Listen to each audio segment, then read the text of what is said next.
is a capitalist party. What? We knew the world would not be the same.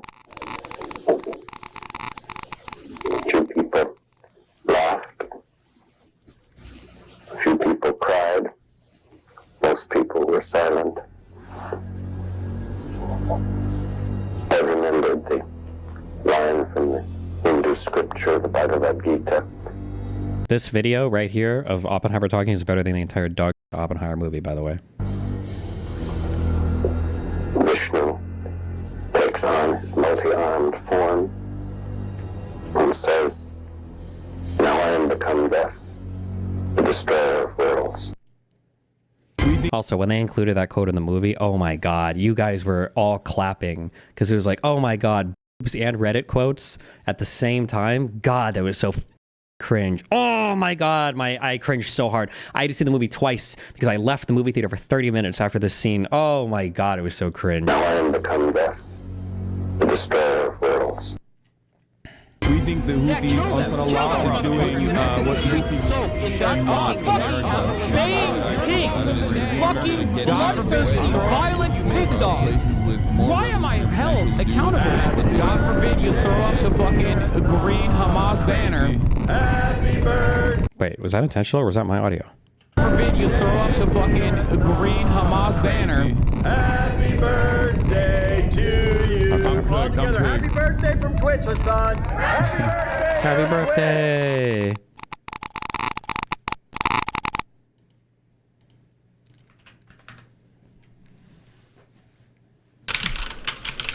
Oh, hi there. It's me, your old friend, Ethan Klein. It's been a while since we've last spoken. In that time, I've had 3 kids, all boys. I've lost 100 pounds, and I've pissed off 75% of the internet. Probably a lot of you guys too. Actually talking about there at the NRA meeting that's today in Texas. Oh, he posted this on his main channel. This is like the first video he's posted on this channel in like fucking 4 or 5 years. Someone should buy. Oh yeah, and I got a tattoo also, so I'm cool like that now. Left or right, I always thought that despite our differences, there was one thing we could all agree on. And what was that? That we love America and everything she stands for. Mom and Dad and apple pie. Sure, there's plenty to criticize and endless things to improve, but I thought it was about making a more perfect union, not tearing it down. And marching bands, a pride that only The thing is, there's something kind of scary brewing in America. Communism. That's America. That's America to me. I started a show a couple of years ago with my acquaintance, Hasan Piker. You might remember him from such classics as America deserved 9/11, dude. Fuck it. I'm saying it. Oh no. Yeah, kill them. Kill those motherfuckers in a video game. Sorry. Holy shit. That's not what I said. You dumb cracker bitch. and of course, the Leftovers podcast, which was our show, which we made broadly to goof on the antics of the right. Now, to be clear, I knew about all these edgy and controversial jokes at the time we made the show together, because who am I to judge? There is Ethan Klein being a delightful human being. I was just going to say, if there's another Holocaust, if they start rounding up the Jews again, I hope Ben gets... Notice how when Hasan talks about me and he brings up all my past crazy things because I'm so insane, he always acts like these were like things that he just found out about me, whereas Ethan will openly say, hey, I knew about Hasan's like edgy humor. I figured they were jokes or whatever. At least Ethan has the dignity to own that. There is Ethan Klein being a delightful human being. I was just going to say, if there's another Holocaust, if they start rounding up the Jews again, I hope Ben gets... I also want to be on record saying that I disagreed with this joke that Ethan made at that time. He presents himself as someone like me, a left-leaning Democrat who supports basic things. And we went on making the show for about 2 years and everything was good. Everyone was having fun, the audience was having fun, no problem. That was until this happened. We were doing our regular show, and for the first time I noticed an inordinate amount of radical, hardcore leftists. I mean, I thought we were social democrats. Destiny moment. Oh no. Not whatever this was. I don't hate the idea of like people who can be successful. I think it's good that people can achieve success in the term monetary success. I mean, that's what that means, right? I do. You know, there's nothing wrong with that. Because I see so many people in the chat saying no. I don't know what y'all are tripping about. Like, what the fuck do you What is the idea like, that you guys, people like, are just- looking for? You guys are all like radical communists? There's that many radical communists? Suck it, chat. You're watching a capitalist pig. Deal with it. And then this happened. This comment from Hasan really started to sound some alarms in my head. If you're in a socialist... Just as a quick thing. Oh, so it's interesting here too. I'm just like comparing how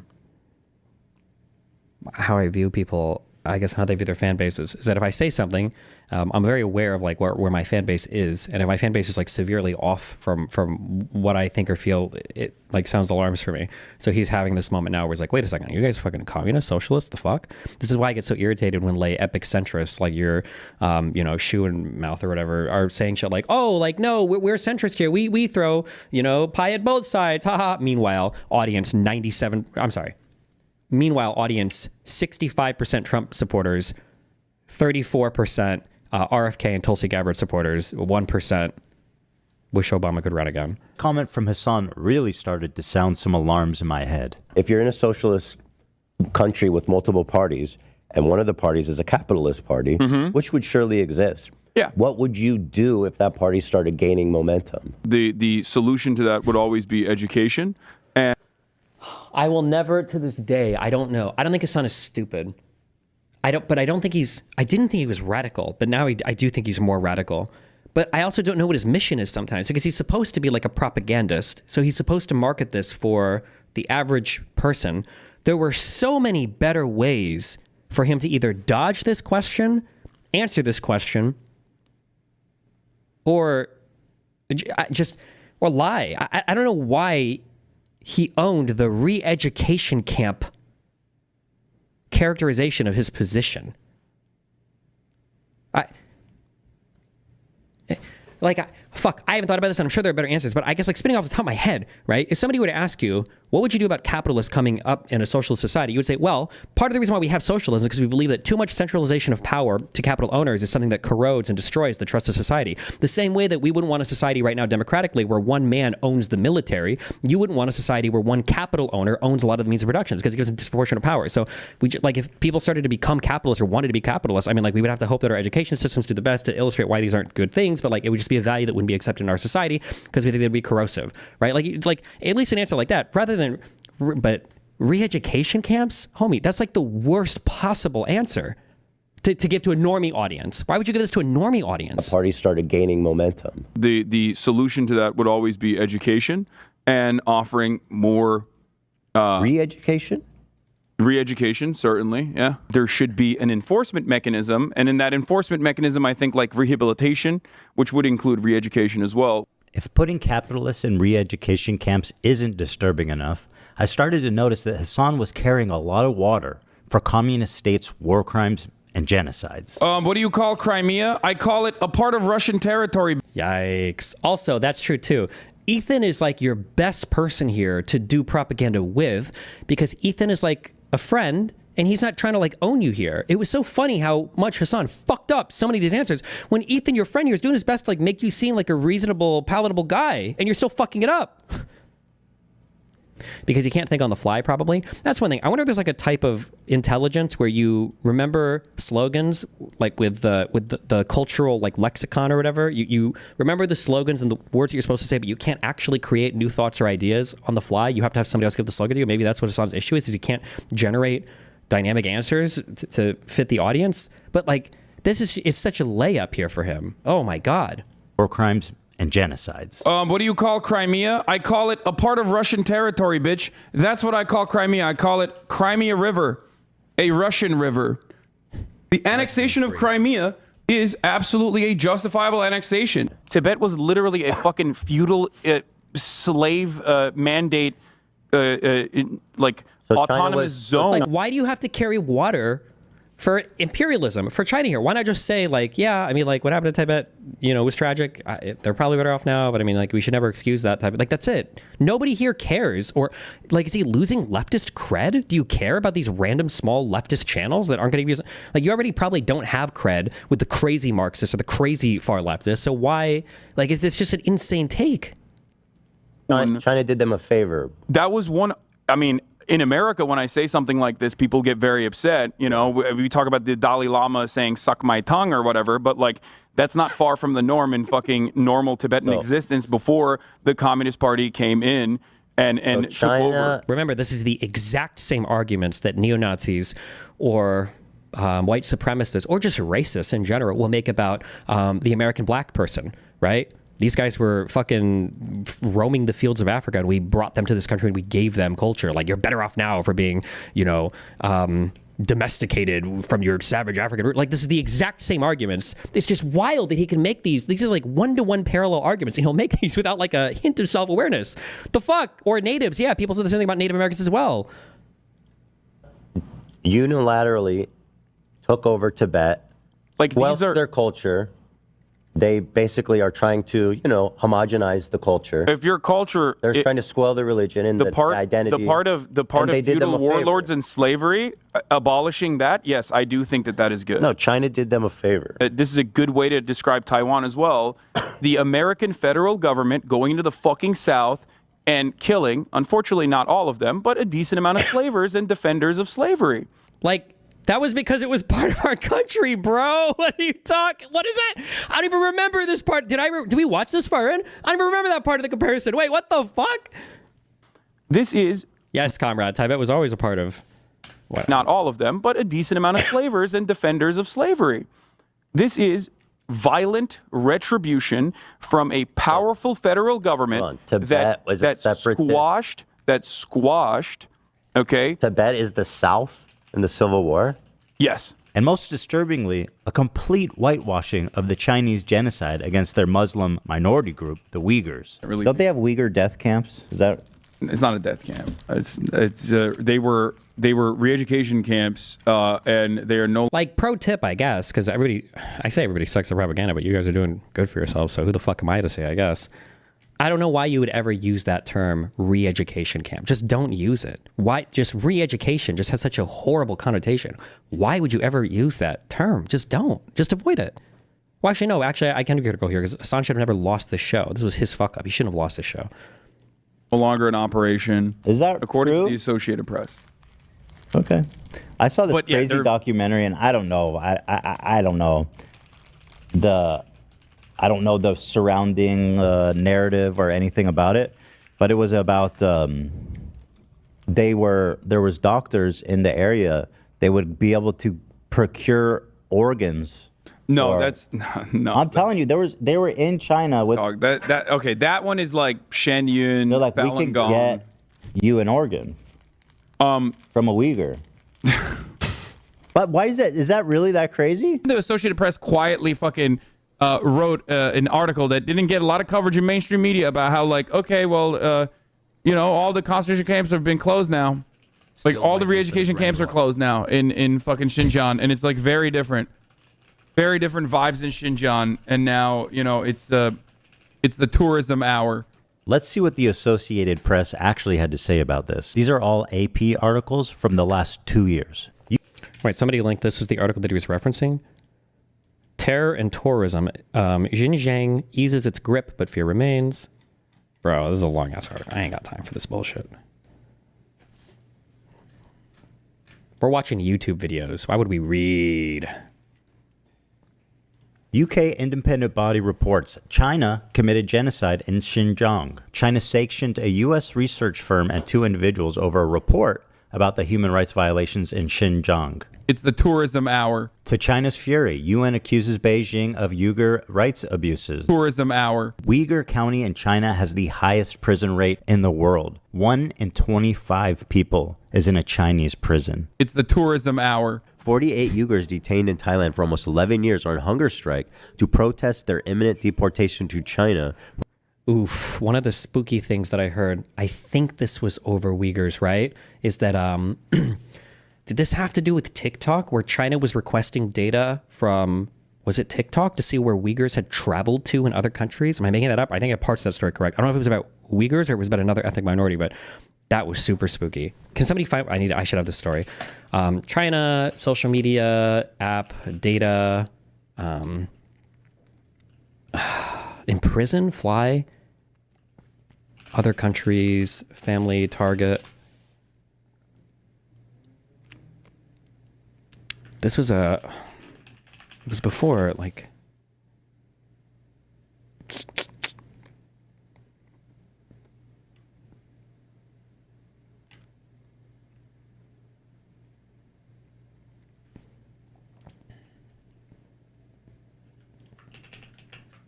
oh fuck, was it this?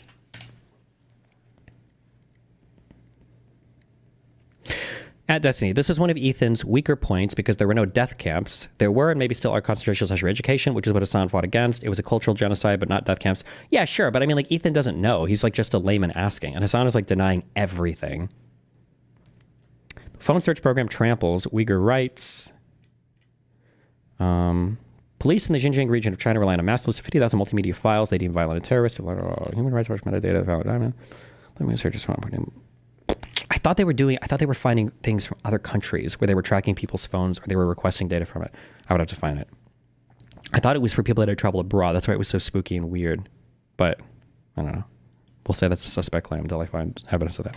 Where they face imprisonment or execution. Not only does this AP article seem not to exist, reading the AP proved exactly the opposite. Hasan has happily eaten up the Chinese propaganda on this and has regurgitated it to his mainstream audience. Why is he defending China's genocide of their Muslim population? How does this even make sense? It only makes sense if A, he's being paid, or B, he has the political complexities of a 5-year-old. I know America bad is a meme that people laugh at online, but with Hasan, this does actually seem to be the beginning and the end of his analysis. 2 principles. Let me explain to you. 2 principles that you should keep with you, coming from a person who's Turkish, okay? When you look at a situation in the Middle East, you look at what the local government is and who the Western forces are.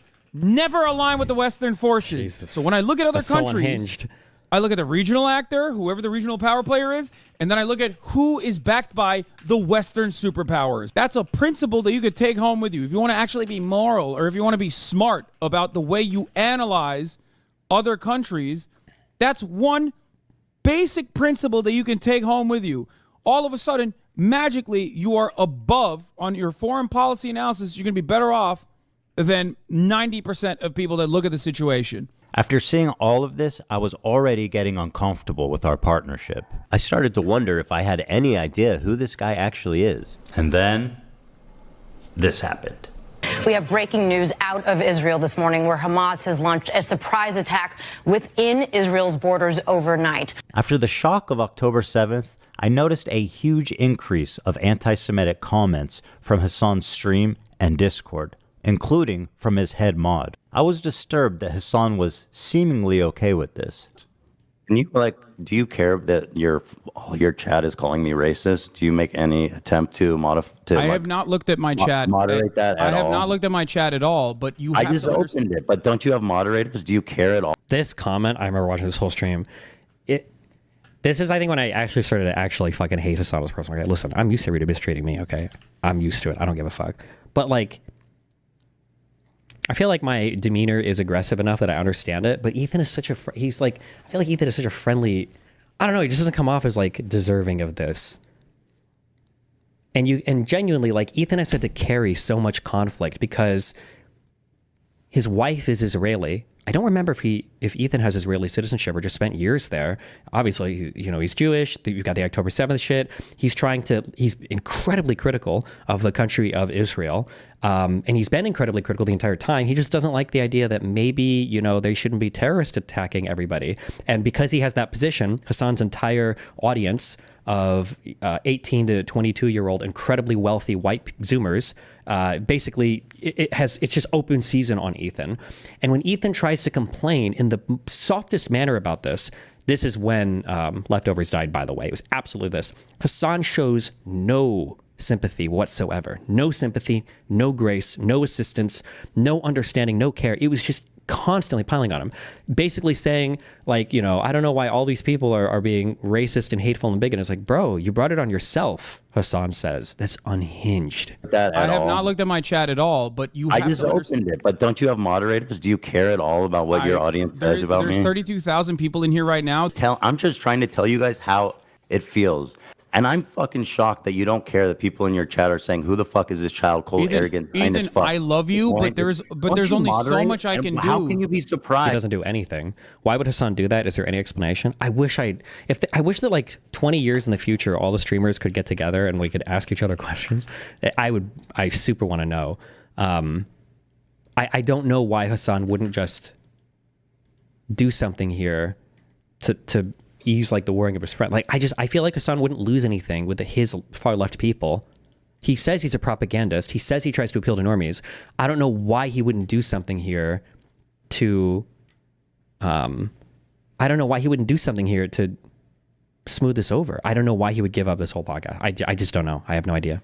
Guys, when your Discord is literally full of fucking Ethan, I love you, but there's only so much I can do if you're making that argument. You know that, right? Like Hasan's chat had been calling me a Zionist, baby-killing genocider. Maybe it is unreasonable that I'm asking him to moderate his chat for a friend. He doesn't even know where I'm coming from because it's not something he would ever ask for. And all these other content creators actually, you know, whipping their communities when their chat is going fucking absolutely bananas. Hasan turns into the biggest baby when LSF is ever mean to him, when Trainwreck's audience used to be mean to him, when XQC's audience used to be mean to him, when anybody's audience was ever mean to him. He would be so sensitive over it. Or maybe it's all intentional. Maybe all of it is super intentional, and Hasan was always intentionally massaging and molding these audiences, and he knew what was going on the entire time. I don't know. Over random dumb shit and bringing my name up for no fucking reason. That you were just allowing that shit to run rampant in your chat, and I thought that was fucked up. Ethan, I love you, but there's only so much I can do, especially as someone who thought we were. XQC's point was very good on this, in my opinion. He said that streamers' moderation decisions are very intentional, and if Hasan wanted to stop his chat being hateful to Ethan, it would be super easy to do it and fix it immediately. Fuck, there was this chart that I saw a long time ago where it's like sounds smart and is smart or whatever. And it was like XQC was like in the sound stupid but is smart. XQC is a sharp guy, and he's one of the only people I've heard speak about moderating communities who like is at least honest about how it goes. Like you have as a content creator, you have a huge ability to sculpt and shape how your community acts.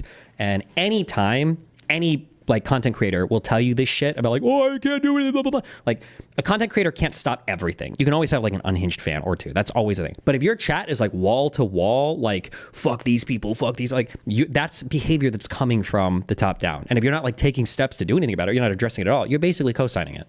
There's only so much I can do, especially as someone who thought we were fucking friends. I think that's a reasonable expectation for someone who you consider to be a friend. XQC's take on this? Feels. Okay, guys, I'm gonna give you guys an insider perspective, chat, about how stream works, chat, and how this works. Okay, this is not gonna be a defending anybody. This is actually more of an attack. Okay, because of how good the filters are these days with moderation. Okay, hold on. Okay. There are levels of what we'll go through, and there's a level that is maybe too much contamination that you can say the streamer doesn't care. Okay, hold on. Now, here's something that will happen very often. Okay, I hate you. I guess maybe it's not even hateful, but I gotta say it.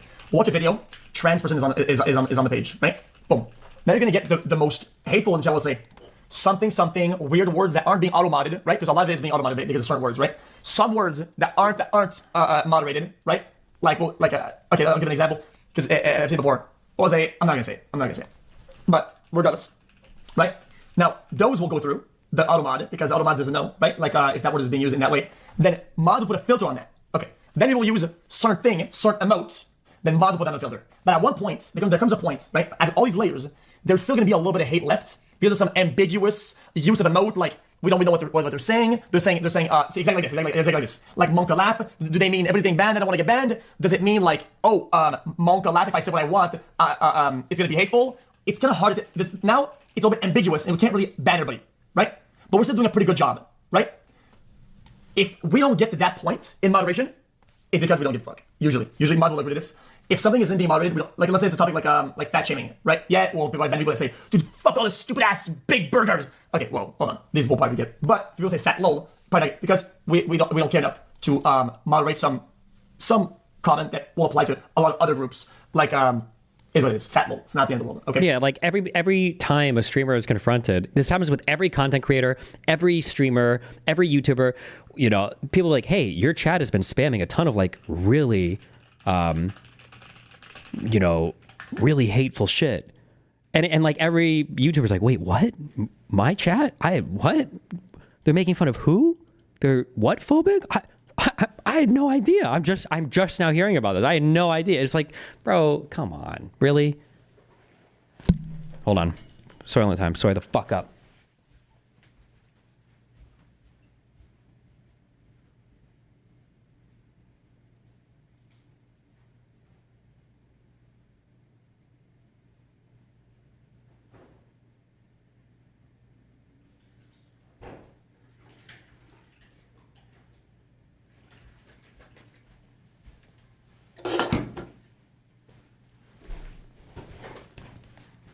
Why do I pause these videos at the worst times? I'm sorry, Ethan.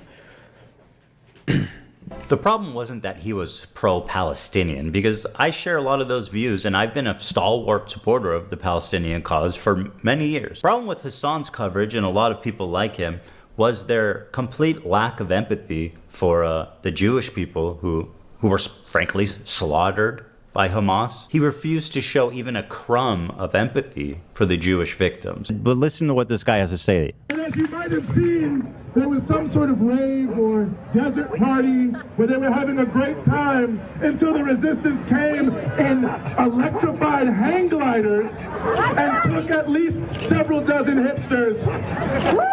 Like, this is unhinged shit. There were so many young Jewish people who were like, bro, what? Excuse me? But I'm sure they're doing very fine despite what the New York Post says. But nobody had seen this coming. I mean, that's insane, right? I don't even, yeah. Like, that response, God, God, I hate him. Fuck, I hate him. I'm recalling my hatred. Fuck, before it was just funny covering him. Now it's just so evil because Ethan is trying so hard to get some type of like human empathetic connection here, and he gets nothing. Hasan is leaving him out to dry here for his leftist clout. And it's on some unhinged shit that he doesn't even have to own. Hasan doesn't need to defend this. This is unhinged. You don't have to defend, you don't ever, in case you guys didn't know this, you don't ever have to defend terrorist attacks. You just don't. You just not defend it, right? Like, for the United States, you can say the U.S. is a great country, but like a lot of the shit we did in South America over the Cold War, that was bad. And slavery, not good. You can say that. It's okay. It's okay to say that. I mean, that's insane, right? I don't even, yeah, okay. Like, okay. I don't. I'm just criticizing people. You don't have to comment if you're not comfortable about it. I honestly felt at times that he and his audience, like that's a give me. That's a layup. We call those in the biz. We call those a layup. Okay. barely thought of Israelis as humans. But this dude just called babies militants. No, I understand, and there are baby settlers as well. Why did he say this? That came from that stupid second thought. That podcast. Why did he say he didn't have to say this, right? He didn't have to say this, did he? But this dude just called babies militants. No, I understand. And there are baby settlers as well. But there are baby settlers as well. There are babies in the settlements. Part of running defense for Hamas is downplaying the violence, specifically the sexual violence, which he's done a lot of. Doesn't matter if fucking rapes happen on October 7th. Like, that doesn't change the dynamic for me even this much. So that's the other part of this problem that many people that can't contend with. Like, the Palestinian resistance is not perfect. They're not like so good. They have magical bullets. The Palestinian resistance. Like, Hasan's answer is fine up until that last part, right? Like, even if some people commit atrocities, it doesn't excuse atrocities on the other side. That's a fine point to make. But, bro, the resistance is not perfect? Hello? What?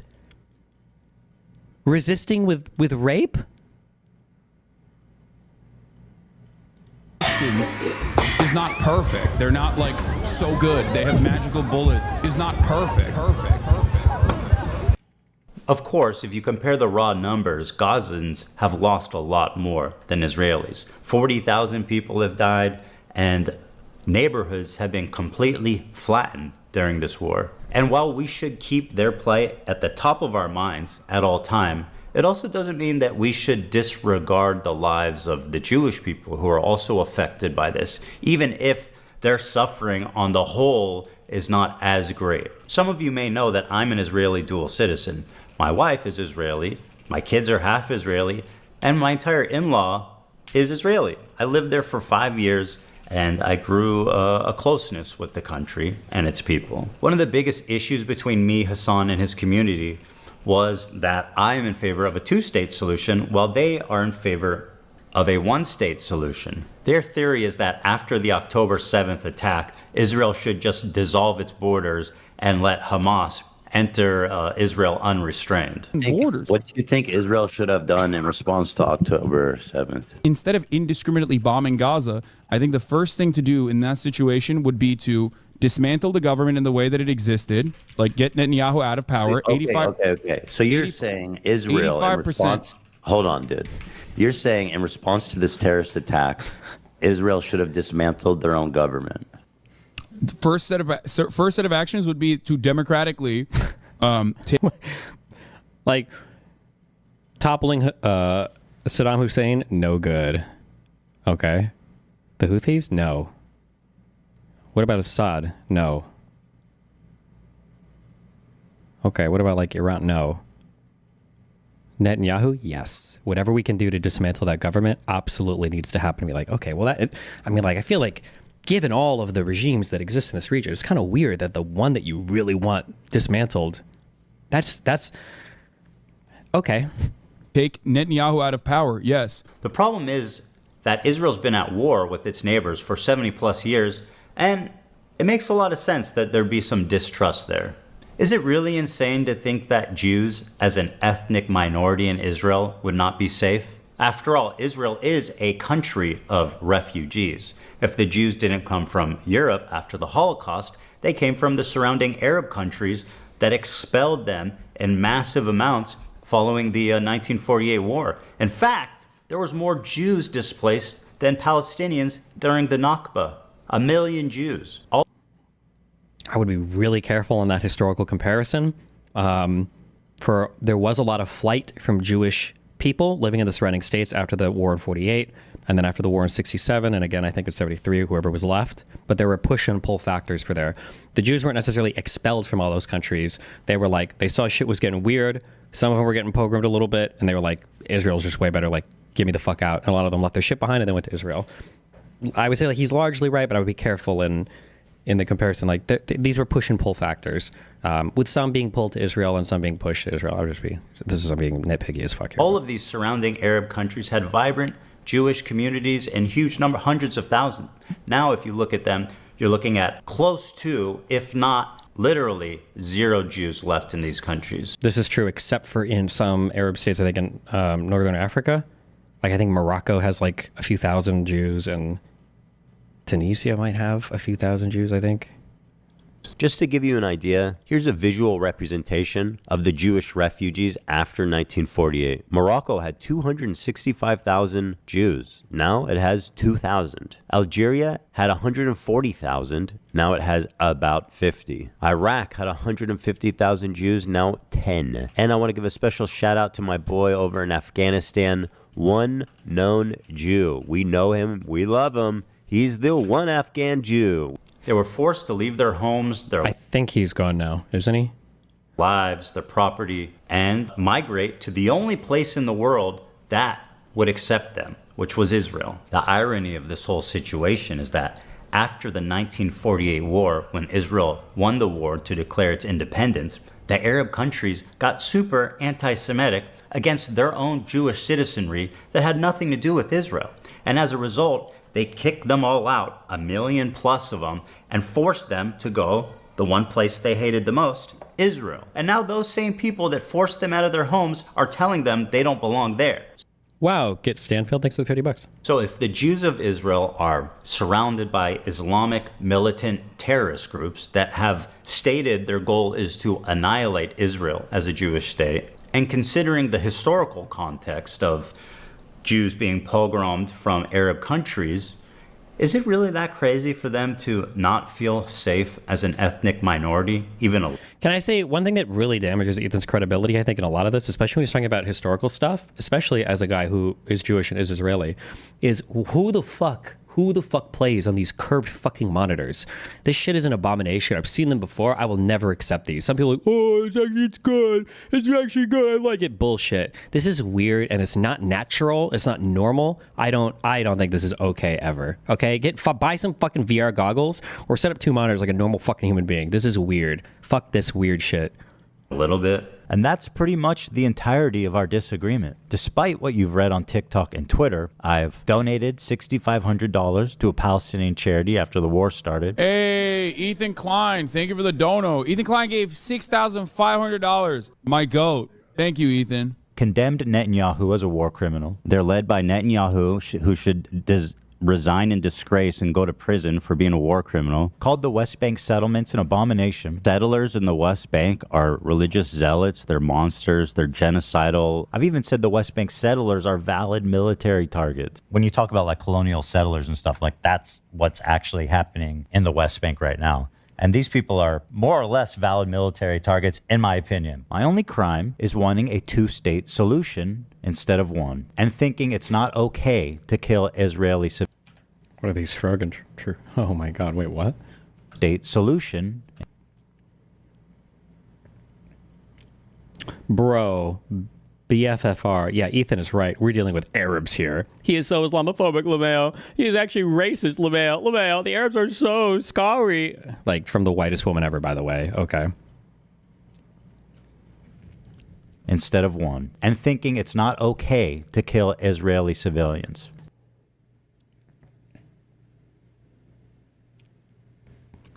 She's such a, I don't even want to say she's victimizing herself because she doesn't even count as a part of these people. She's just an American white girl from fucking Michigan. It's so cringe, bro. God, she wants to make it about race so bad. It's such a propaganda talking point. God, it's so cringe.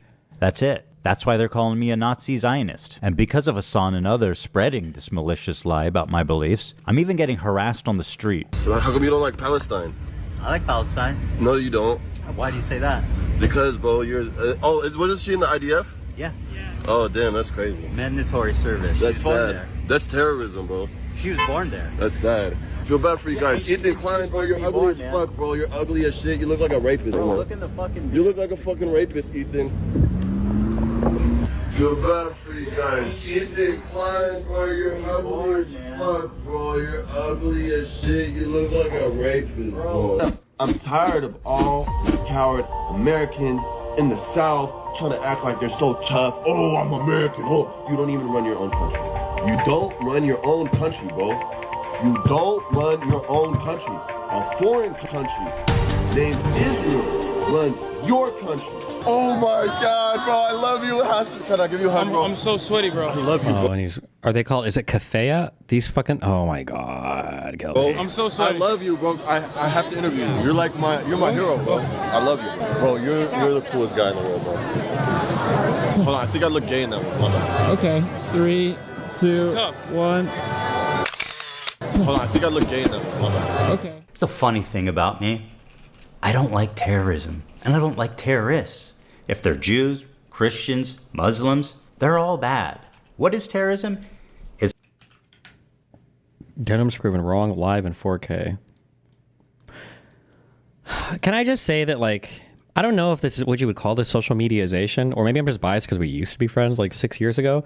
Denims is like a pretty intelligent person and has like a dynamic range of emotions and things she can say. Or hold on, I'm pre-reacting. I could be totally wrong here. Every time she speaks, where did this come from?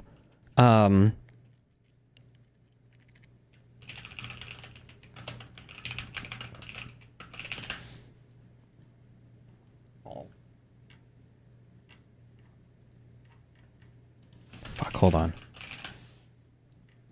No. It was on this. Did they just rename to?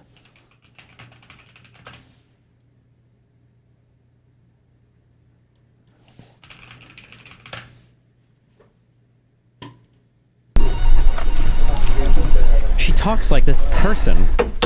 Yo, you talked to that new girl from HR yet? No, not yet. What? So I go down there. I had to fill out some paperwork. I will make right? you watch She's this. like, oh, you're going to need to come in after lunch too, because there's a couple more documents you're going to need to sign. Okay, she did not say it like that. Yeah, she did. She did not say it in that voice. What voice? She did not say it in that low tone, condescending, you making her out to be the bad guy voice that you just I'm did. just telling you what she said. I'm not buying No, it. for real. I was being friendly. I go down there. I'm like, hey, you know, if there's anything else I can do, just let me know. And She's like, oh, there's one thing. Make sure you submit your lunch order by the end of the day, because we're doing catering tomorrow. Stop doing that I'm voice. not saying it in any particular voice. I'm just telling you what You're happened. making a high-pitched sound when you talk to make you sound like the good guy, and then when she comes in, it's all low tone, making her seem like I'm not the trying bad to pass any judgment on her. I'm simply relaying the facts. If I had a recording, that's what she sounded like. That's the energy she gave it Anything with. you say in that voice is going to make her sound I bad. said, okay, I'm probably going to go with turkey then, you know, for the lunch. And she was like, oh, good choice. But we also have a veggie option if you want that. That's not how she sounds. You don't understand. She offered you multiple options for lunch. Sure. She's being nice. If that's how you take it, yeah. I just have a very hard time believing that she would come in here and talk to you that way in her first I mean, week. whether you believe me or not is not my concern, okay? She literally, word for word, said, okay. Oh, yeah, she sounds like a dying whale? That's what she sounds like? Good. Looking forward to tomorrow's lunch. Yeah, she did the deep breaths and the mummy hands. The monster mash, that's what she did? That's a human being you're making fun. I'm not going to say it again. That is just how she Stop sounds. talking. I got work to do.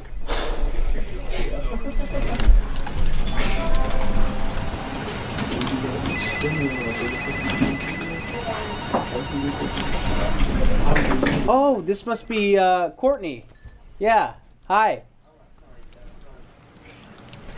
And you must be Connor. I've heard so much about you. Just wanted to say thank you guys so much for being so warm and welcoming. It's kind of hard being the new girl at the... Like, she didn't always used to talk like this way back in the day. I don't know where, maybe I just did that whole setup to this and now she's not going to talk like that at all. Maybe she does have a normal voice. Who knows? Sad. Feel bad for you guys. Ethan Klein, bro, you're ugly as fuck, bro. You're ugly as shit. You look like a rapist, bro. Look in the fucking... You look like a fucking rapist, Ethan.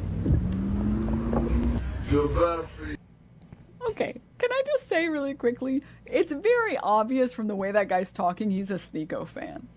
Like, I'm sorry, that language is not Hasan fan verbiage. Like, that's very clear Sneeko lexicon. Can we just be honest for just 2 seconds for just be real? Wallahi, that is not.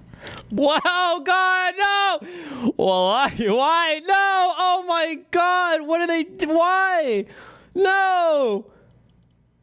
That is not. No. No. Oh my God, bro, I love you, Hasan. Can I give you a hug, bro? I'm so sweaty, bro. I love you, bro. I'm so sweaty. I love you, bro. I have to interview you. You're my hero, bro. I love you, bro. You're the coolest guy in the world, bro. Hold on, I think I look gay in that one. Hold on. Can we just be honest for just 2 seconds for just be. I don't. Yes, good clip chimp, very good. He yelled at him later. Yeah, they met once, which means he endorses everything he's ever done, ever. Okay. That's a really, you really killed him, Moot, dude. You really got him. You really. Wait, Frogan made the same mistake? How? Nobody was warned? They don't have a chat telling them? Don't do it. Palestine. I like Palestine. No, you don't. Why do you say that? Because, bro, you're... wasn't she in the IDF? Yeah. Same for Frogan. Mandatory service. That's Born sad. there. That's terrorism, bro. She was born there. That's sad. Feel bad for you guys. Ethan Klein, bro, you're ugly as fuck, bro. You're ugly as shit. You look like a rapist, bro. You look like a fucking rapist, Ethan.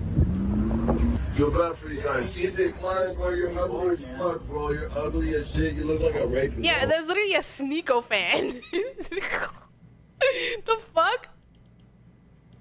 Oh my God, bro, I love you, Hasan. Can I give you a hug, bro? I'm so sweaty, bro. I love you, bro. I'm so sweaty. I love you, bro. I have to interview you. You're my hero, bro. I love you, bro. You're the coolest guy in the world, bro. Hold on, I think I look gay in that one. Hold on. Okay, 3, 2, 1. So how come you don't like Palestine? I like Palestine. No, you don't. Why do you say that? Okay. Anyway. It's intentionally targeting civilian population for political goals.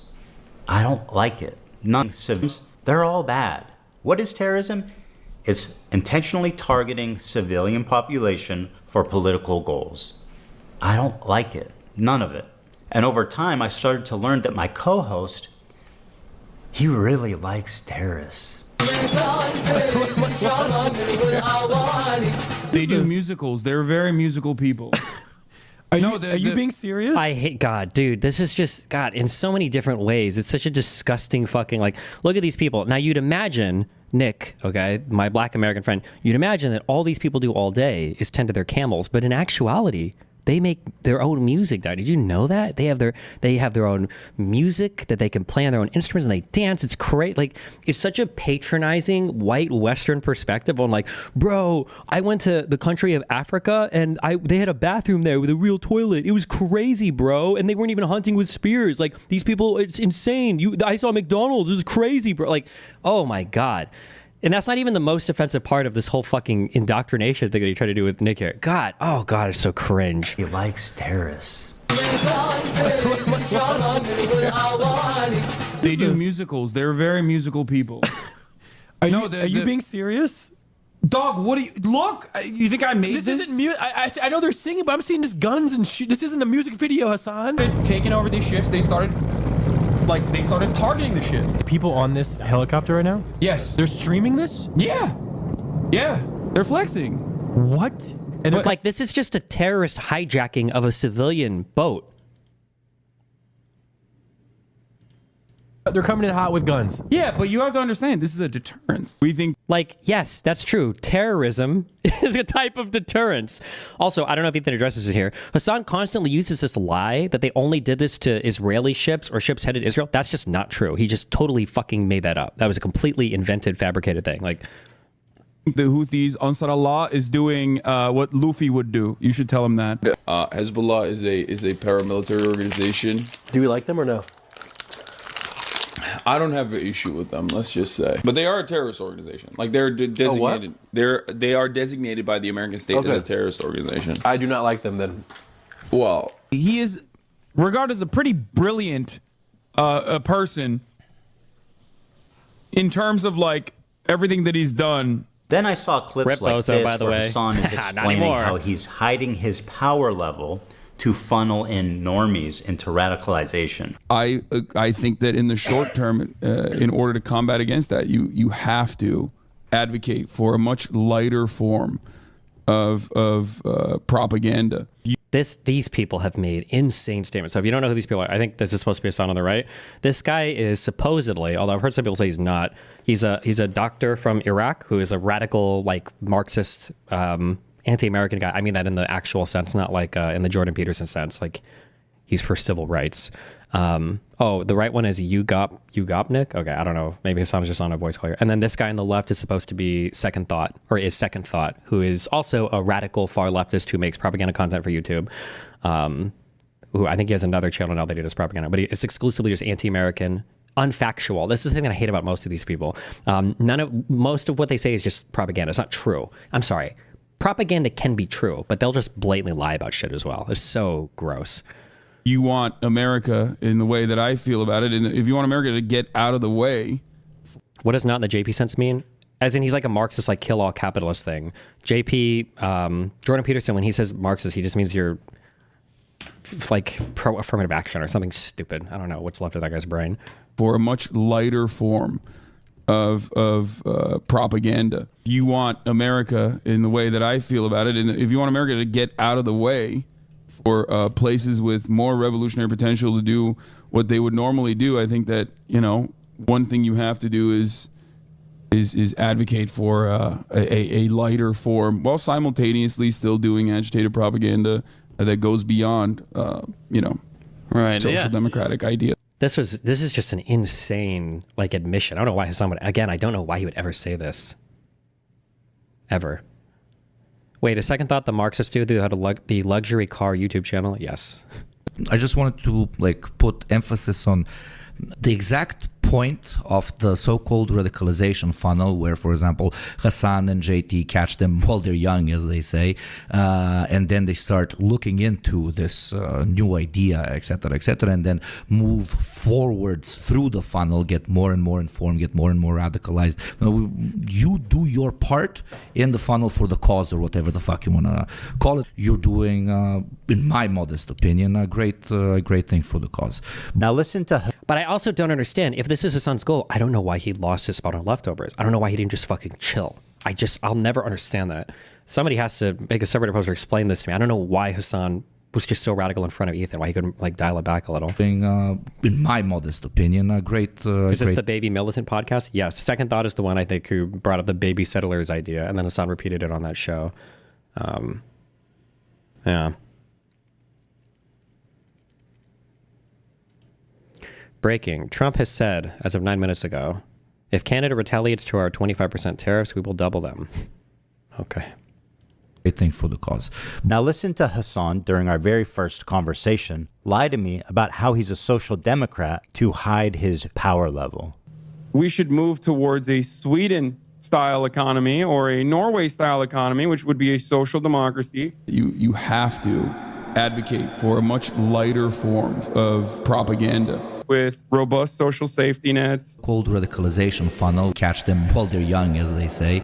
And protections for workers, like higher unionization rates. A lighter form, while simultaneously still doing agitated propaganda that goes beyond social democratic ideas. Hell, he's proclaimed it loudly that he is a self-described propagandist.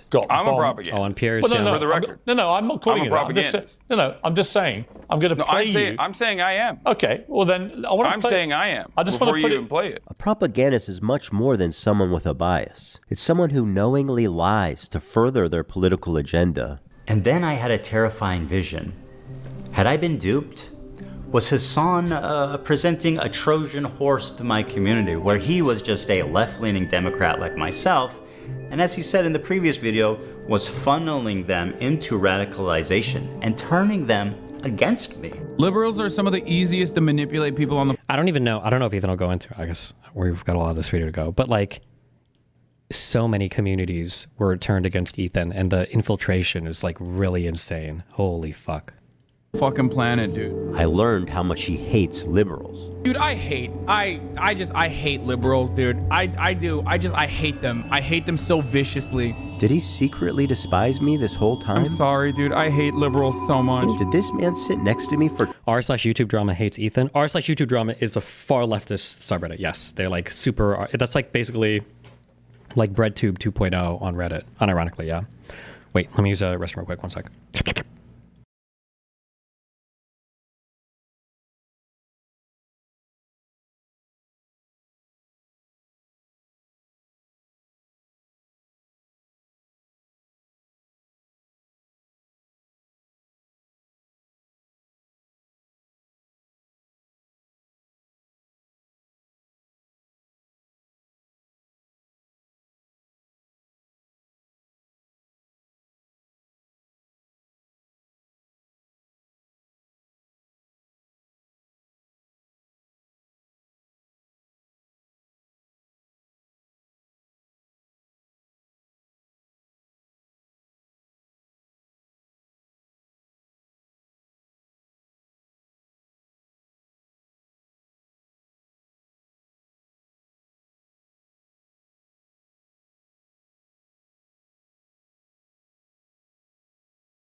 I'm past this part now, thank God. But the I feel like the scariest part of being sick is like the last day or two where everything smells like sickness. I don't know how to describe it. It just things have a smell when you're sick, and you're like, oh God, I have like the COVID permanent smell debuff where your nose doesn't work anymore. Oof. Despise me? I do. I hate them. I hate them so viciously. Did he secretly despise me this whole time? I'm sorry, dude. I hate liberals so much. Did this man sit next to me for 2 years and pretend to be my friend? Dude, liberals are a burden on this planet, dude. Liberals are the most like scummy, vile, fucking idiots. Liberals. $1,500 shirt, definitely. How much? This is like $1,000 shirt, liberals right? are the Wait, is he saying this right? most like scummy, vile, fucking idiots. Liberals are incredibly stupid. I hate these petulant liberals, dumb fucking liberals. What else is someone this sociopathic capable of? Liberals are some of the easiest to manipulate people on the fucking planet. Was I being manipulated this whole time? That was my fear anyway. Regardless of his true beliefs, that broke my trust in him, and I pretty much ended the show immediately. And I felt guilty for my participation in mainstreaming Hasan. Wait, Ethan missed an important clip. Engage with, I engage in drama all the time because my name is brought up regularly as a very effective means to galvanize an audience of like psychotic reactionaries. You'll get a bump from that, so they will like tack me on any kind of fucking drama happening with like content creators on the internet, which is a nuisance, annoying in and of itself. But like, I rarely ever engage with like, I would say like even liberal or leftist infighting because I think it's unproductive. I think it's harmful. I think it's stupid. And I think that even if I disagree with the content creator's worldview, even if I disagree with where they're coming from, there are always going to be people in their audience that might be a little bit more radical in their politics or ripe for radicalization, like those in the margins, who I would much rather have, on my side than against me. Especially if they're like moving the needle in a direction in the United States of America that eases some of the burdens that the working class would experience. So that was that for this episode. I hope that you learned that Hasan is not just a salts them cuck. There is some actual complicated... Insane. And for that, I apologize. I should have done more research, and I should have looked more deeply into who I was getting in bed with before they gave me chlamydia. Does Hasan hate liberals more than Nazis? He seems like he shits on them way more than the far right, because liberals or SOCDEMs usually represent the establishment, and Nazis and communists, like in the Weimar Republic, are usually like trying to take out the establishment, right? It's the idea is that the liberals are running shit, and then we have to take out the liberal establishment. So you don't really question the other illiberal people as much. You just kind of like focus on the liberals. Like if I was Hasan, or if I was on Twitch, like I imagine like, I don't know if I'd say half my content would, but a lot of my content would be revolving around criticizing Asmongold, because Asmongold is now a crazy radicalizer on that platform. It's insane, but Hasan won't touch him because he's like further right and also probably illiberal. So they kind of have that shared enemy, and it would just like maybe it would cause like drama and conflict that he's trying to avoid, and it just doesn't serve as like, I guess like ends as much in terms of like being popular and all that. Yeah. Sorry, Hila. Over the past year since the show ended, I continue to watch Hasan platform, promote, and propagandize terrorist organizations. And every time it happened on Twitch, I would say, man, this time... Oh my God, we got a statement from Mexico. Rechazamos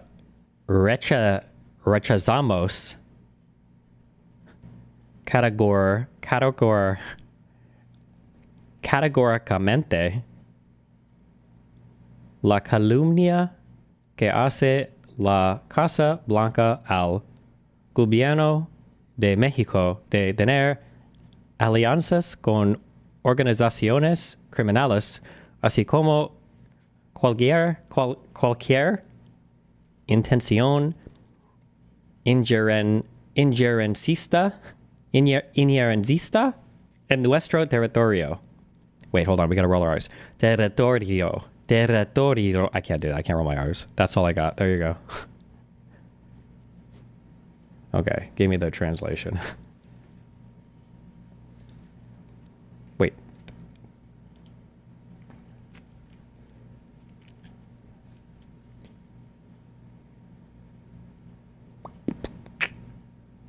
Oof. Oh, actually, wait. I will read this whole statement. Hold on.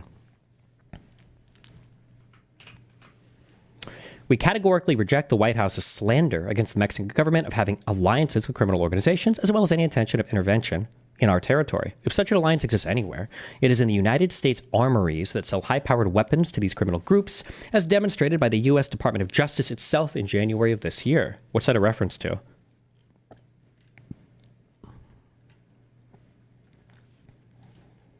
In 4 months, our government has seized more than 40 tons of drugs, including 20 million doses of fentanyl.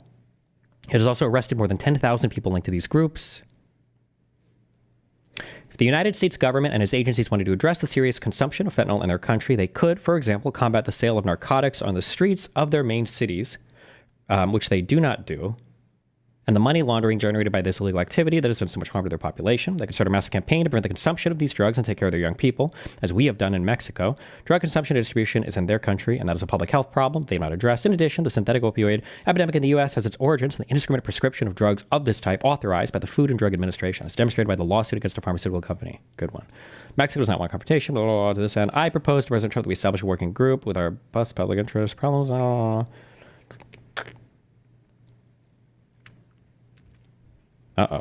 I instruct the Secretary of Economy to implement Plan B that we have been working on, which includes tariff and non-tariff measures in defense of Mexico's interests, nothing by force, everything by reason and right.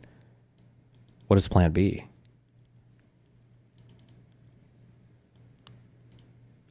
Cited report. Justice Department announces the ATF's publication of final volume of National Firearms Commerce and Trafficking Assessment. Gotcha.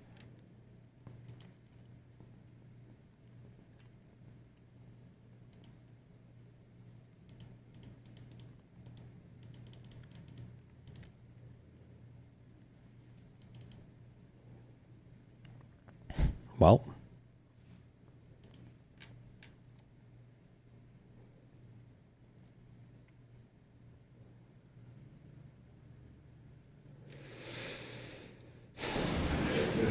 watch this real quick. Jesus.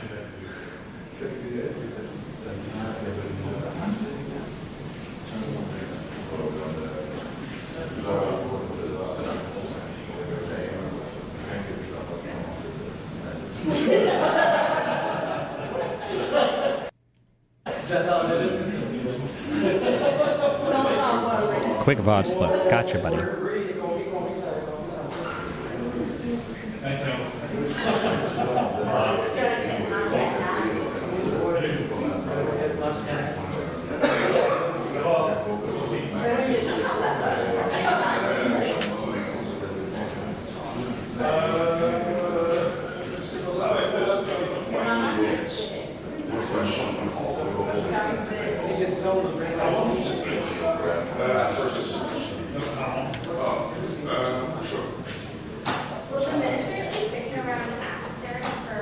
Careful, Trudeau. The Texas economy is larger than Canada's, and we're not afraid to use it.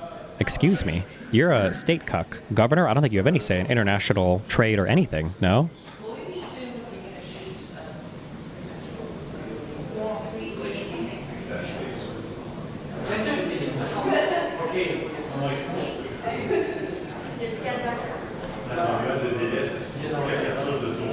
These are supposed to be our fucking allies. Why are we fighting with our allies right now? What the fuck? Why are we fighting with our neighbors? Hello? We're the United States of America. These are our friends. These are our neighbors. Jesus. Apparently it was moved to 9. I could be very wrong, though. I heard it on my TV.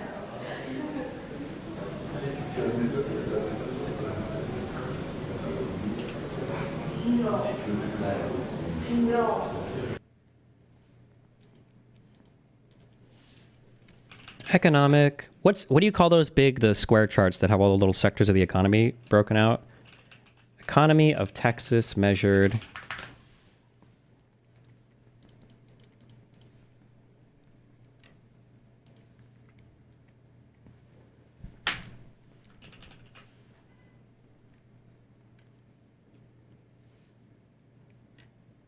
What am I talking about? Tree map? Economy of Texas tree map. No. Tree map chart? Tree map chart.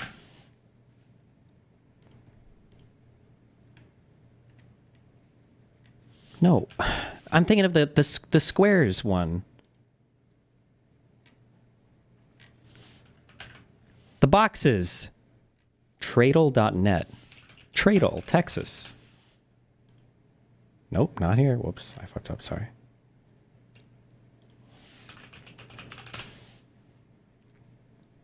No, this is the... I mean, like, this shows the things, but... That's export tree map.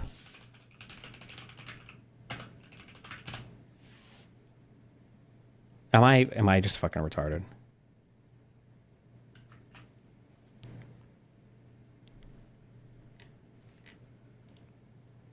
Yeah, who calls it a heat map? No, I'm thinking about this thing. No, it'll be like...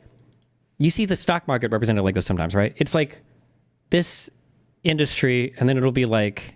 Oh, somebody else has it. Thank you. Never mind. Oh, it is called a tree map. Okay, thank you.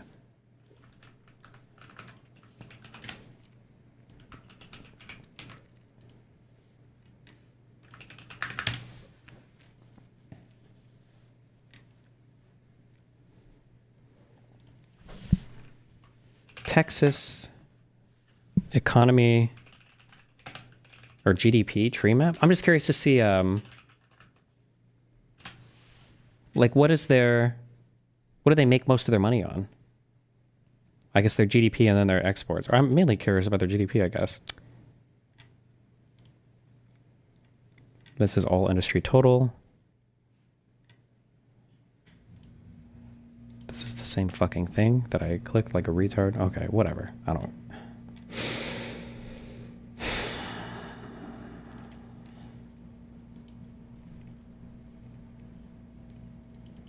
It was on the page you were on, but you didn't scroll down. Wait, which page?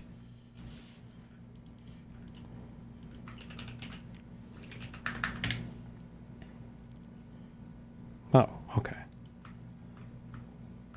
These are just exports, right? Not the whole GDP?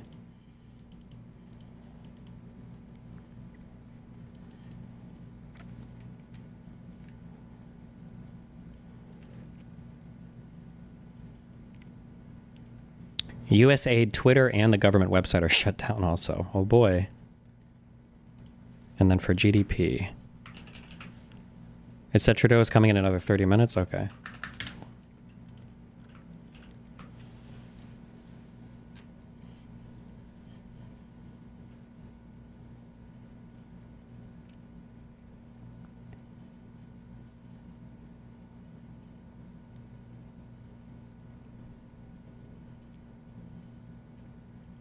Damn, Texas really does make all this fucking money on gas.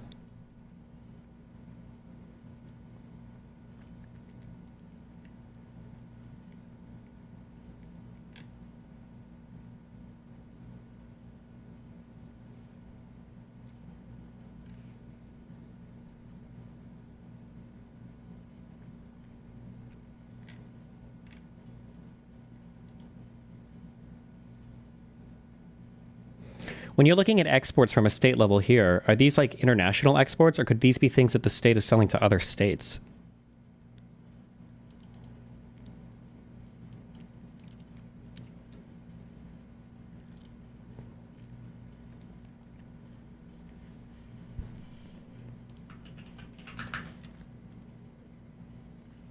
Once it leaves their border, I don't know. Okay, fuck you guys.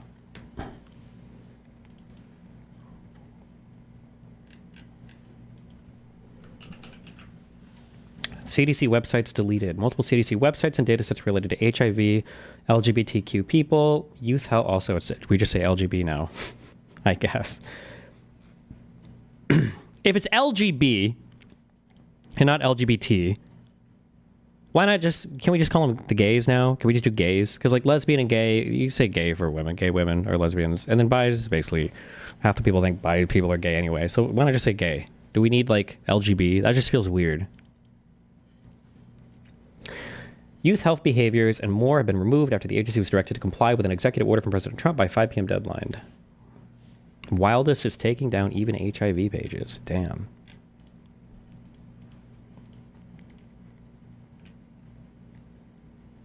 Just say queer? I don't know if queer has been reclaimed yet as a non-slur thing. I feel like people still look at queer kind of weird. Texas and Canada, an integrated economy. Why did you link me this? How old is this fact sheet? March of 2024.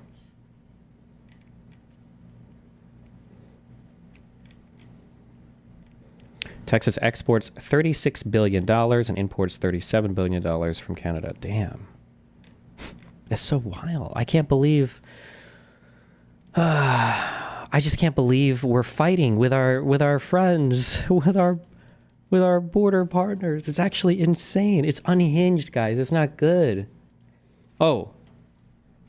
I wonder if it's just in here. Was this a 2025 thing that we're just supposed to fight with our partners?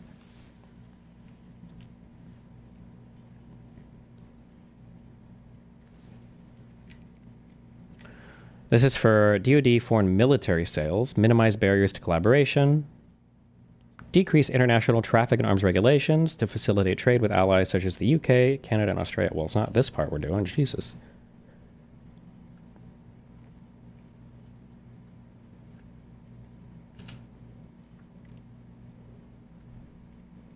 The U.S. must work with Mexico, Canada, and other countries to develop a hemisphere-focused energy policy that will reduce reliance on distant and manipulable sources of fossil fuels. Okay, well, we're not doing this part. Bro, he's not even going with the Project 2025 shit. What the fuck? What's happening here?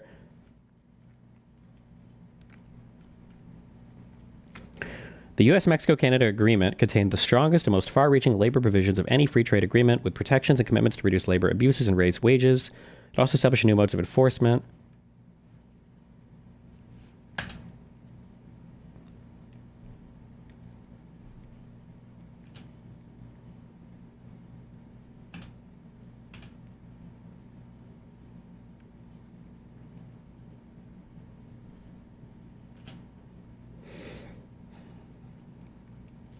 Ooh, America's trade deficit in goods and services.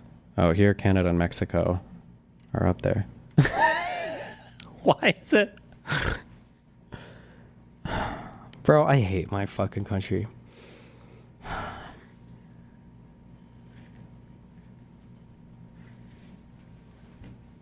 Okay.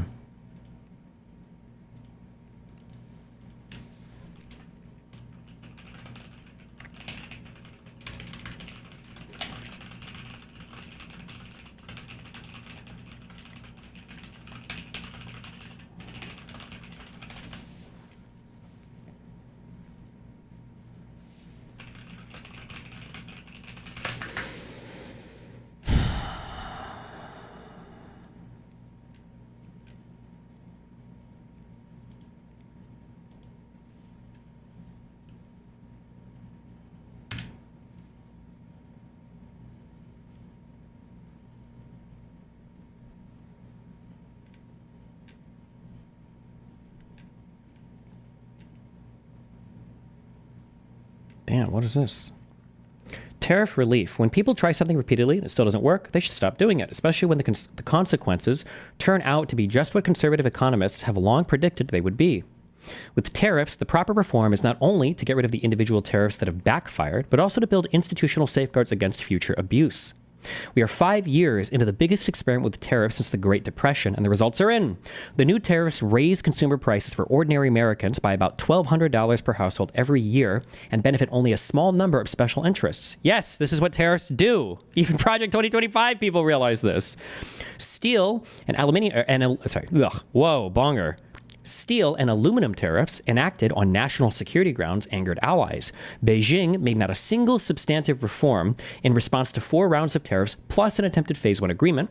The Biden admin has left the tariffs in place and is expanding them to pursue progressive policy goals. The first order of business for a new administration that is focused on American workers and consumers is to repeal all tariffs enacted under Section 232 of the Trade Expansion Act of 1962, and Sections 201 and 301 of the Trade Act of 1974. The president can do this unilaterally, and Congress can do it through legislation. The second order of business requires Congress to pass legislation repealing Sections 232, 201, and 301. The U.S. Constitution places all taxing authority with Congress and none with the president. Congress used those provisions of law to delegate some of its taxing authority to the president because it was having trouble passing clean tariff legislation in the 60s and 70s. Well, who is Trump getting this tariff thing from then? It can't be helping. It's not from Elon Musk, right? I imagine his car shit is getting fucked. It can't be from any of the big domestic people. Like, who the fuck Who gave him this tariff talking point? I'm so confused. Time, surely he went too far, and someone's got to do something. But as the time went on, nothing happened, and his views got more and more radical and more disturbing. I feel it's my obligation, after mainstreaming someone like Hasan, to take this on. And so it was war. Nuclear war. I stand before you following the footsteps of intellectual giants. One thing we've as been hearing nothing for weeks. but a simple man. Now, A simple man who understands right from wrong. Yeah. Oh, okay. I know you're an important, influential voice to a lot of people. I'm an idiot. I'm a dumb. What? Okay. Bimbo. I don't know what I'm talking about. And there are some things I've gotten numb to criticism like this. It's not. As a matter of fact, I seek it out now because I make content out of it. I think it's funny and fun. And there are baby settlers as well. Can you just shut the fuck up, bloodthirsty, violent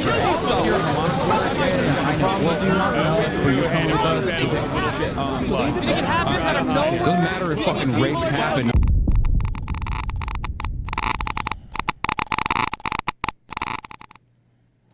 Wait. World is Sean's not a lumberjack, he's a Chippendale dancer.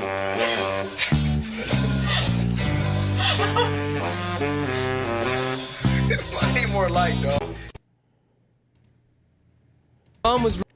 Secretary of Transportation Sean Duffy dancing naked in front of a window, getting his hairy nipple licked on reality TV. This is who Trump put in charge of the country's flight safety. Okay, listen. Does this matter? I don't know if I give a fuck about this. What, is he unqualified or not? I don't know. I guess it's a good meme, but I don't care about shit like this. Thank you to ExpressVPN for sponsoring this video. ExpressVPN is an app that lets you change your location. Let's see what you can do with this power. Well, you can sign up for Netflix from a different country. We have a VPN ad in this. But why would you want to do that? It was $14. It's now $3.66. Okay, but it even gets better than that. Netflix and all the streaming apps have different catalogs for each region. So let's say, for example, I want to watch some Dragon Ball Z Broly, but it's not available in the US. Okay, I don't know, but I feel like, where are my tort people at? Where are my lawyers at? I feel like this would be torturous interference. I was always uncomfortable. I get approached, I think we did a couple, I've done VPN sponsors before, and one of the things they always highlight in their briefs is talk about that you can, how much you can watch content in other regions. And they're like, okay, and that's always the point they want you to emphasize.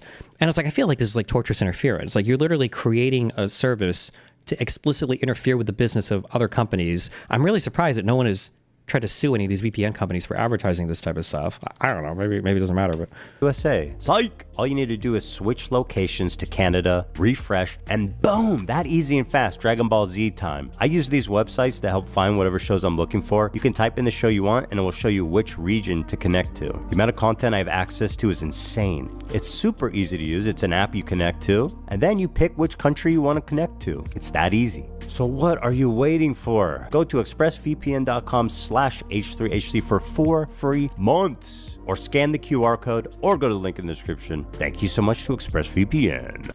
the platforms could easily block VPNs. They choose not to. You know what? Actually, the companies themselves probably don't give a fuck. They probably have this regional pricing because of all the licensing agreements and all that shit. I doubt they do care that much, actually, so they probably don't care. Yeah. And now, back to our program.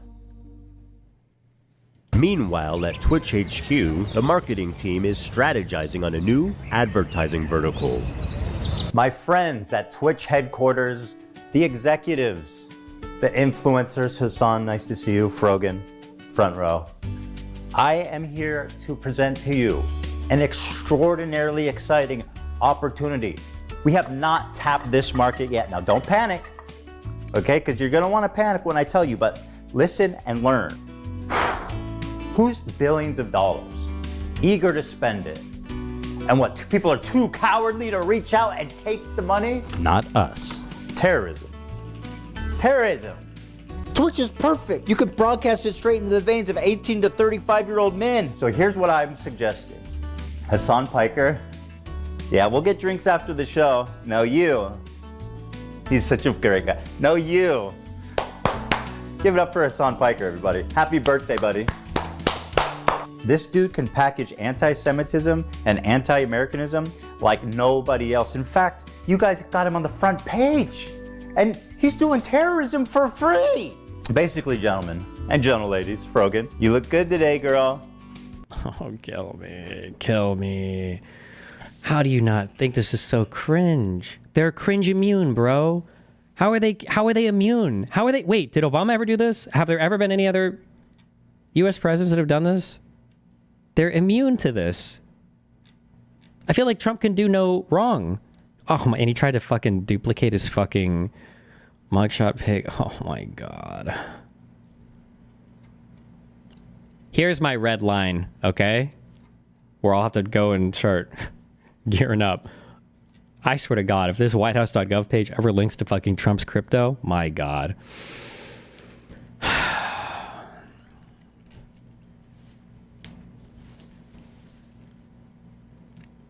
I heard that he removed General Milley's portrait. Is that normal? I don't know. The thing is, I don't know what's normal or not. So sometimes people report things. I was like, oh, they always do this. But like, is that true? Does everybody? I don't know, man. Fuck. Girl, you look good. Great job on that Arab tier list. That was good. How much we get for that? Yo, you got 10 million from Qatar for that? That's what I'm talking about. I'm talking about Twitch. Here's the thing. With help from people like Hasan, terrorism is like in the eyes of the beholder, right? They're not terror. From where? At the Pentagon? There's like, they have like all the, is it the Joint Chiefs of Staff heads portraits or whatever up? And I think they, at Pentagon, a missing portrait and fears of an upheaval. Milley's portrait removed from Pentagon hallway. It's hard to tell just where retired General Mark Milley's portrait once hung at the Pentagon's prestigious E-Ring hallway, alongside all the former chairmen of the Joint Chiefs of Staff. Painters on Tuesday spread a fresh coat to hide the holes that showed where it had been mounted until its sudden removal following President Donald Trump's Monday inauguration. Poof, he's gone.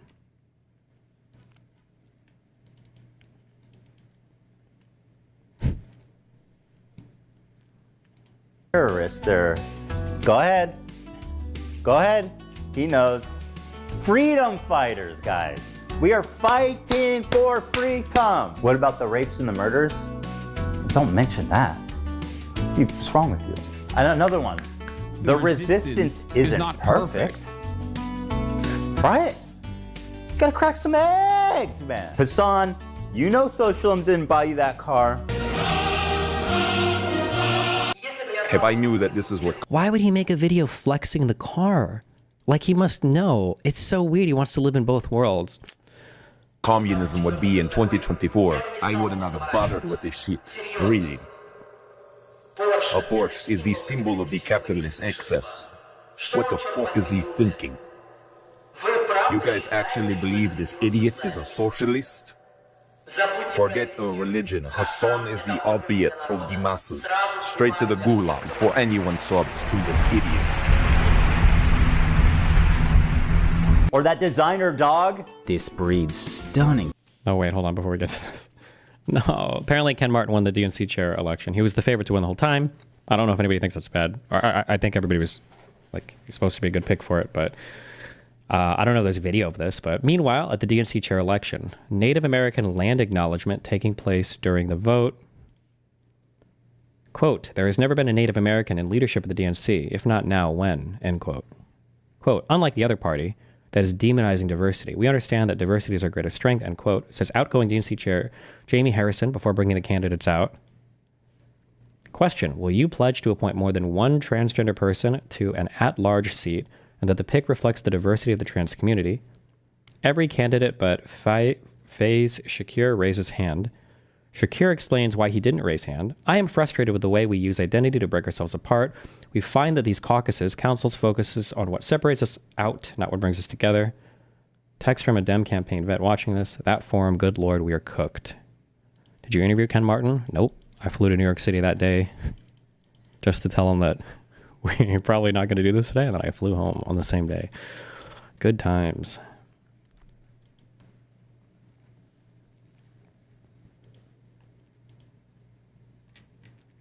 Why, can we just not right now? This, like Canada's already being destroyed, okay? We don't have to absorb their land acknowledgements. Jesus.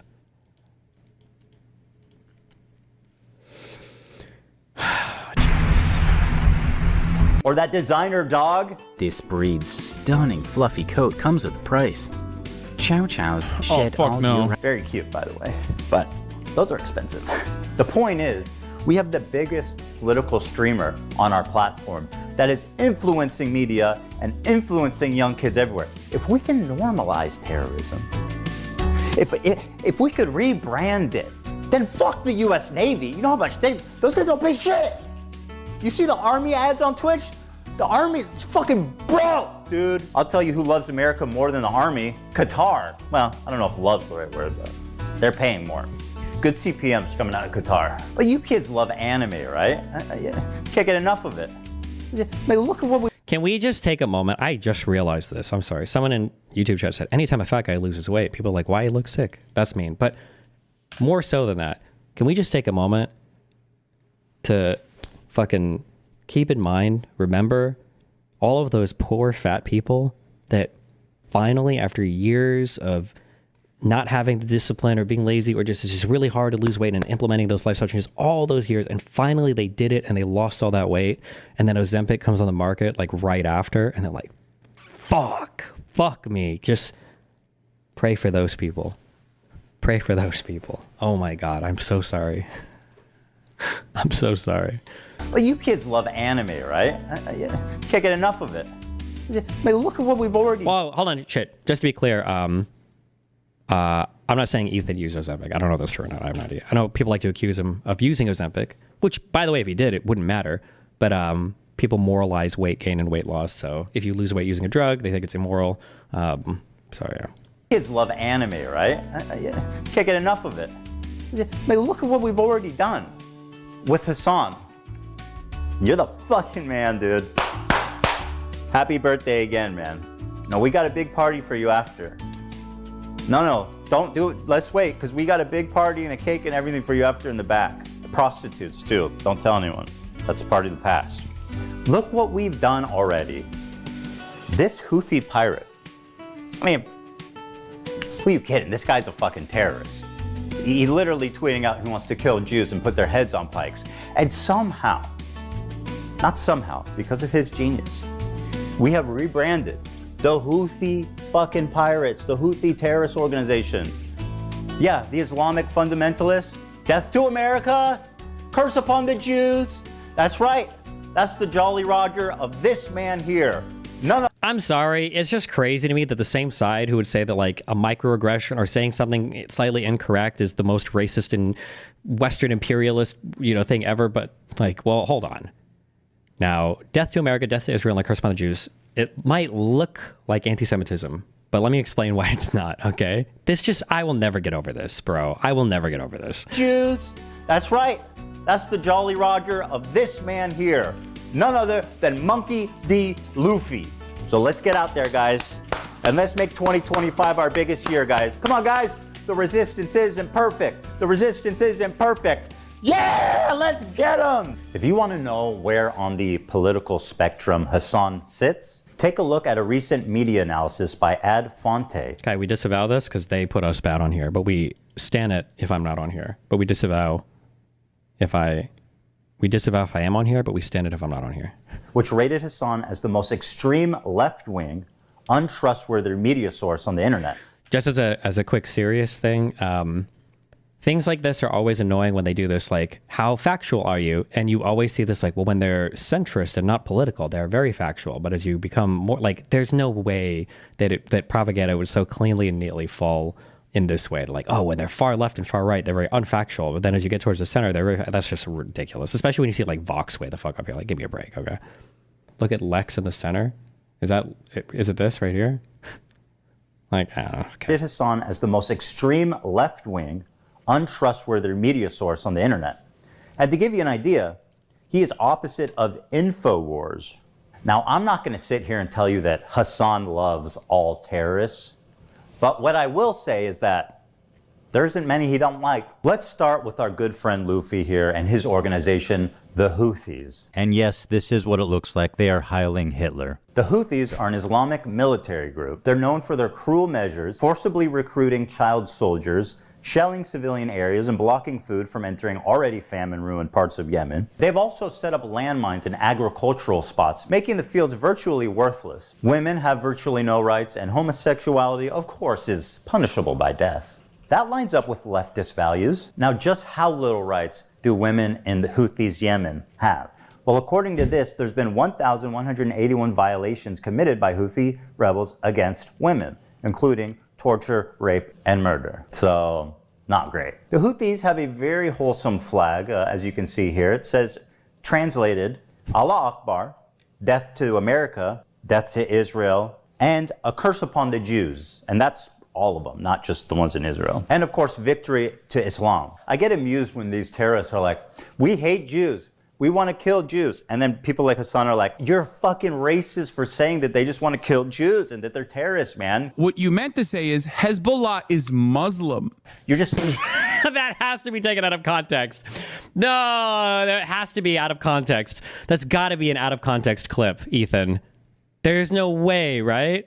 You're not thinking deep enough about this topic. My criticisms of the Houthis' slogan do not factor into what they are doing. Of course, it is anti-Semitic, but contextualizing it matters. Yeah, it's really interesting because, like, that is... Oh, I have heard this, and this is like the worst argument you can ever give in response to somebody being racist. They have really good reasons for being racist, bro. Of course, it is anti-Semitic, but contextualizing it matters. Yeah, it's really interesting because, like, that is such Western-focused propaganda. Like, for a Palestinian to arrive at anti-Semitic opinions, okay, they don't need to read Mein Kampf. Like, wait, hold on, wait. So are they anti-Zionist or anti-Semitic? Which is it? Because it seems like you guys play fast and loose with that one. Oh, I almost forgot the most fun one. They brought back slavery. We think the Houthis, Ansar Allah, is doing what Luffy would do. That lines up with leftist values. All right, so these guys are clearly the bad guys. So my question is, how does Hasan cover such a genocidal, violent, misogynistic, homophobic, terroristic organization?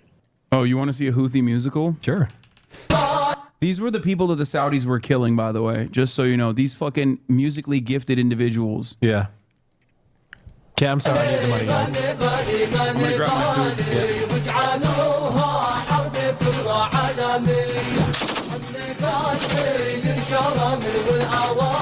I'm so confused. What is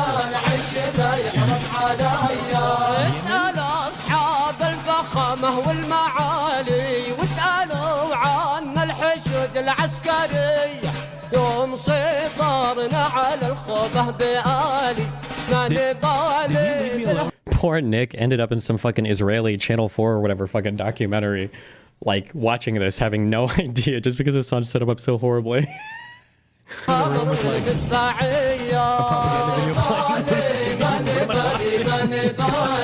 That's right, my friend. Hasan just played straight up terrorist propaganda without even being there to analyze it. Surely this must be against terms of service. Twitch does not... Can you at least admit this goes insanely hard and should be a stream intro? No, it sucks shit. The nasheeds or whatever, if you want to do like fucking terrorist sounding music, those are way better.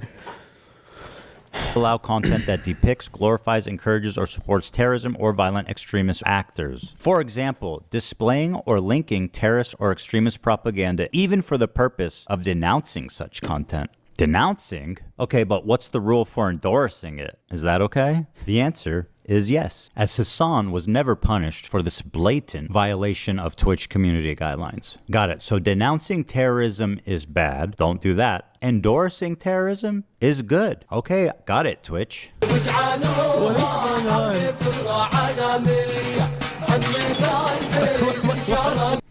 Oof, those German references. Is there a piano near?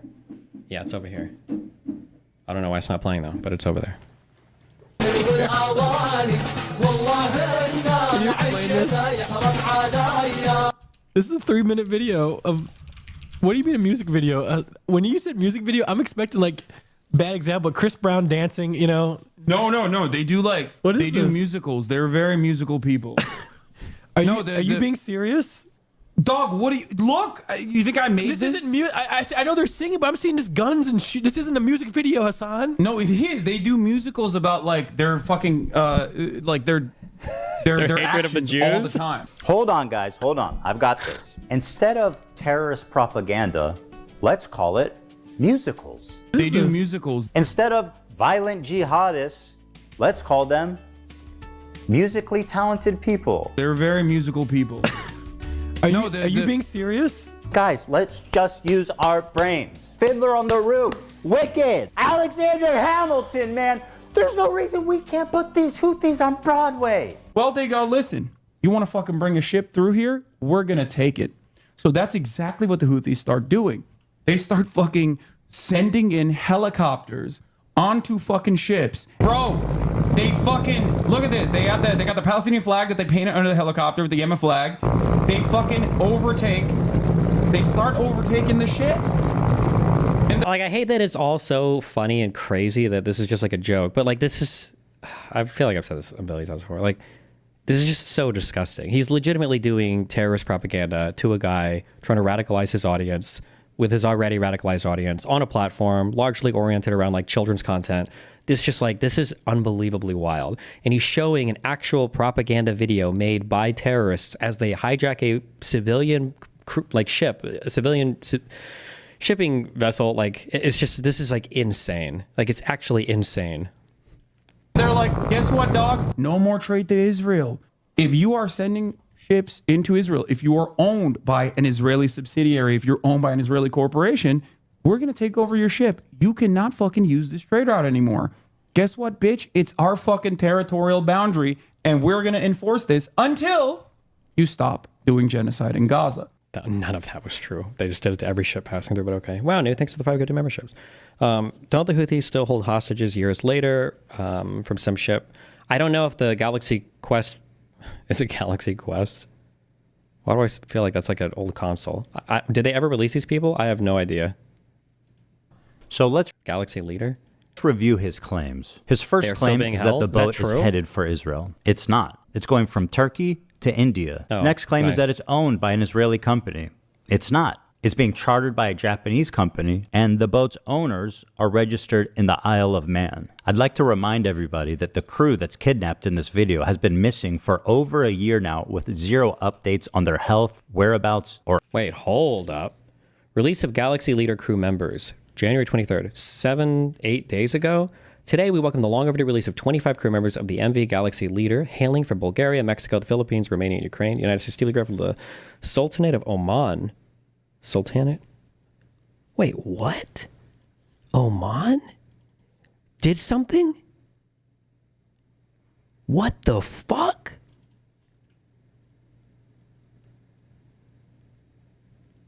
Ethan was wrong? Well, no, excuse me. Who said that?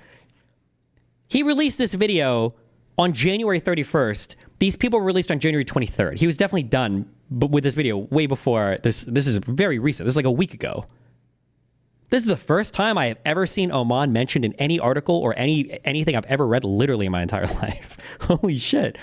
Oman always does diplomacy shit? What do you mean? I've never seen it before. I usually see it's like Qatar or Saudi Arabia or the other big boys involved. But good job. But maybe I just don't read enough news in that region. I don't know. Oh, they still haven't released the MV Galaxy Leader itself. MV Galaxy Leader. Oh, is the name of the ship, so they didn't release the ship. With the attacks of endangered lives received. Okay. Damn. Well, good job. They finally got out.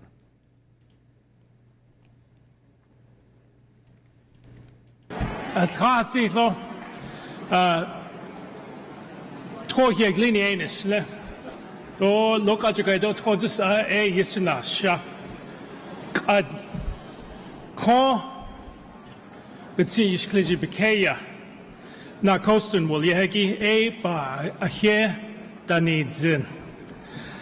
Welcome. The Democratic National Committee wishes to acknowledge that we gather together to state our values on lands that have been stewarded through many centuries by the ancestors and the descendants of tribal nations who have been here since time immemorial.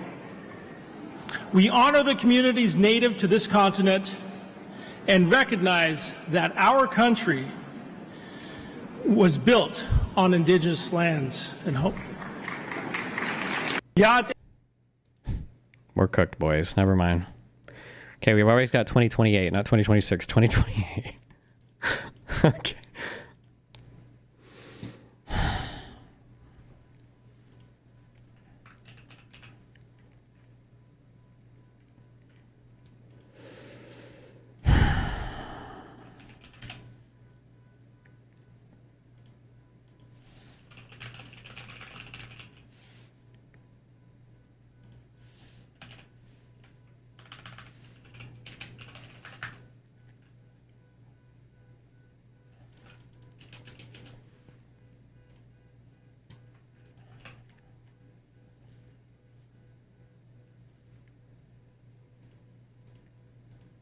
or anything. That lines up with leftist values. Hasan's third claim is that this attack happened in their territorial waters, which is also a lie. It happened in international waters. Hasan is lying for the Houthis like he's being paid. And honestly, at this point, is he? I'm a propagandist. Well, no, For the record. I'm not calling I'm you a that. I'm just propagandist. This is like a hostile. They're streaming this? Yeah. Yeah. They're flexing. There's no way they streamed it, right? They just posted on YouTube. Although maybe that's not the distinction he's making right here. What? And they're coming in hot with guns. Yeah, but you have to understand, this is a deterrence. Israeli society is going to start getting upset. They're going to be like, I can't get my treats. I can't get my Amazon Prime deliveries. What the fuck is going on? I hate this. Israel sucks. I'm leaving Israel. That's the goal. I find it disturbing that Hasan thinks that a slowdown of imports is going to cause Jews to flee Israel. 80% of Israelis were born there and do not have citizenship anywhere else. So where do you want them to go? Hasan of Israelis that Israel sucks. I'm leaving Israel. That is on Prime deliveries. What the fuck is going on? I hate this. Israel sucks. I'm leaving Israel. That's the goal. I find it as a quick thing. Fuck, Ethan might mention this, but just in case he doesn't. The big talking point, one of the big anti-Semitic talking points, or anti-Semitic talking points that Middle Easterners, especially Arabs, especially Palestinian Arabs, like to say is most of the Jews that live in Israel are from Brooklyn or from Europe. They're not real, like, Middle Eastern people. Ethnically, this is just not true. After all of the mass migrations and exoduses that happened in the past, the majority of Jews living in Israel are from the Middle East. But people like to just say that as a way to say that they don't belong in that region or they need to go back to where they came from.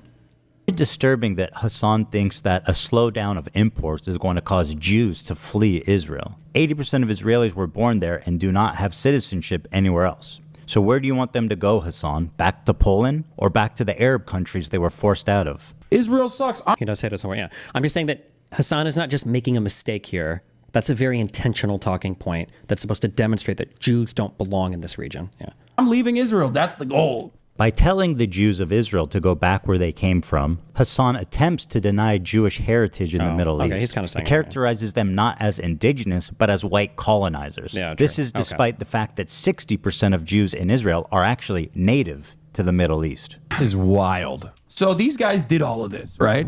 They did all of this. Is that their helicopter? Yeah. That looks like a legit helicopter. It is a legit helicopter.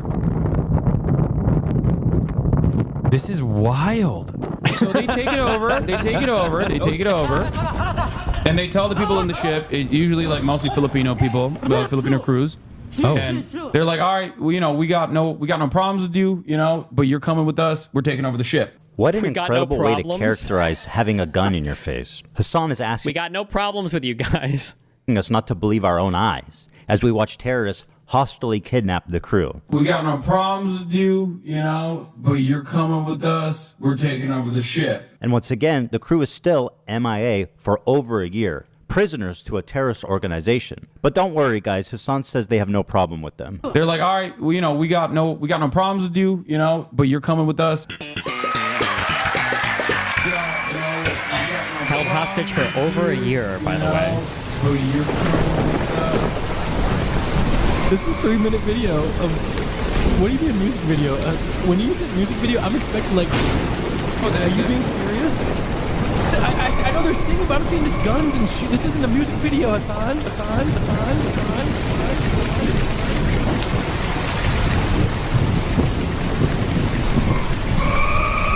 What do you think happens to like all of your shit if you're like a hostage? Like, do you think that like if these guys lived in a house, would like the bank just like take their shit? Because who's like writing them letters? I guess somebody has to. Oh shit! Hold up.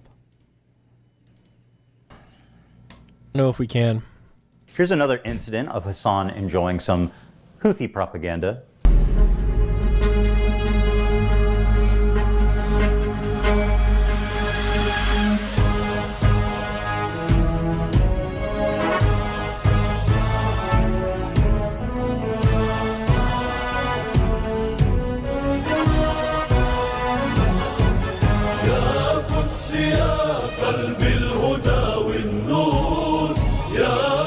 How can they not agree with the Houthis when this is the kind of music video that they're coming out with? They got a beautiful voice too.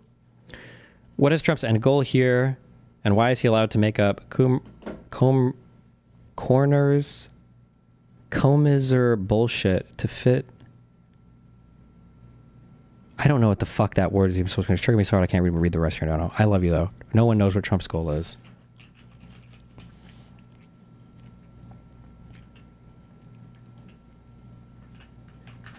Imagine saying that you hate Nazis when they had the music of Wagner. Come on, guys.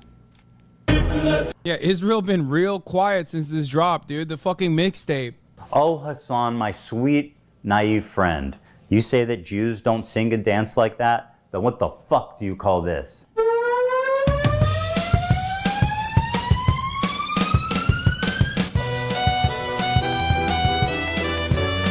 That's right, bitch. What the fuck you stepping on our shit?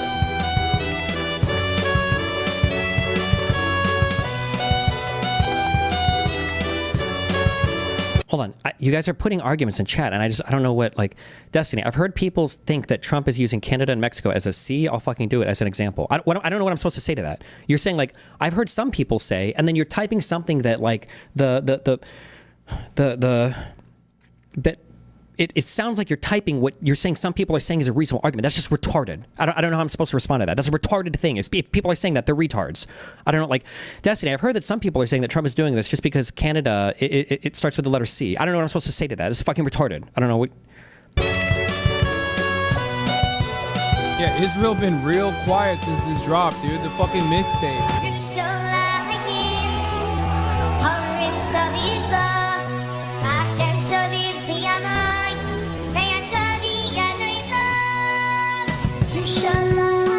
Got a beautiful voice too.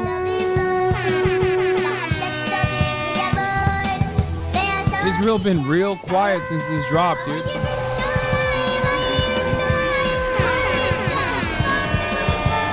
Israel been real quiet since this drop, dude. Ladies and gentlemen, we got it.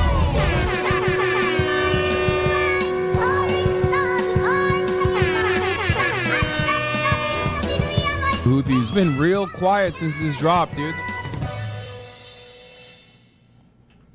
Now we come to our sweet, beautiful, cute little TikTok twink. This hairless young man is the fantasy of every tween and twix and all the boys and girls on TikTok. He's cute. He's got a mustache. He's a freedom fighter. Beautiful eyes. They call him Timothée Chalamet because he's a Houthi. Bro, are we about to have a Houthi rebel on stream? Yes, brother. What do you mean?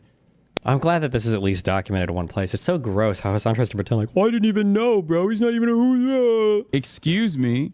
Of course I'm about to have a...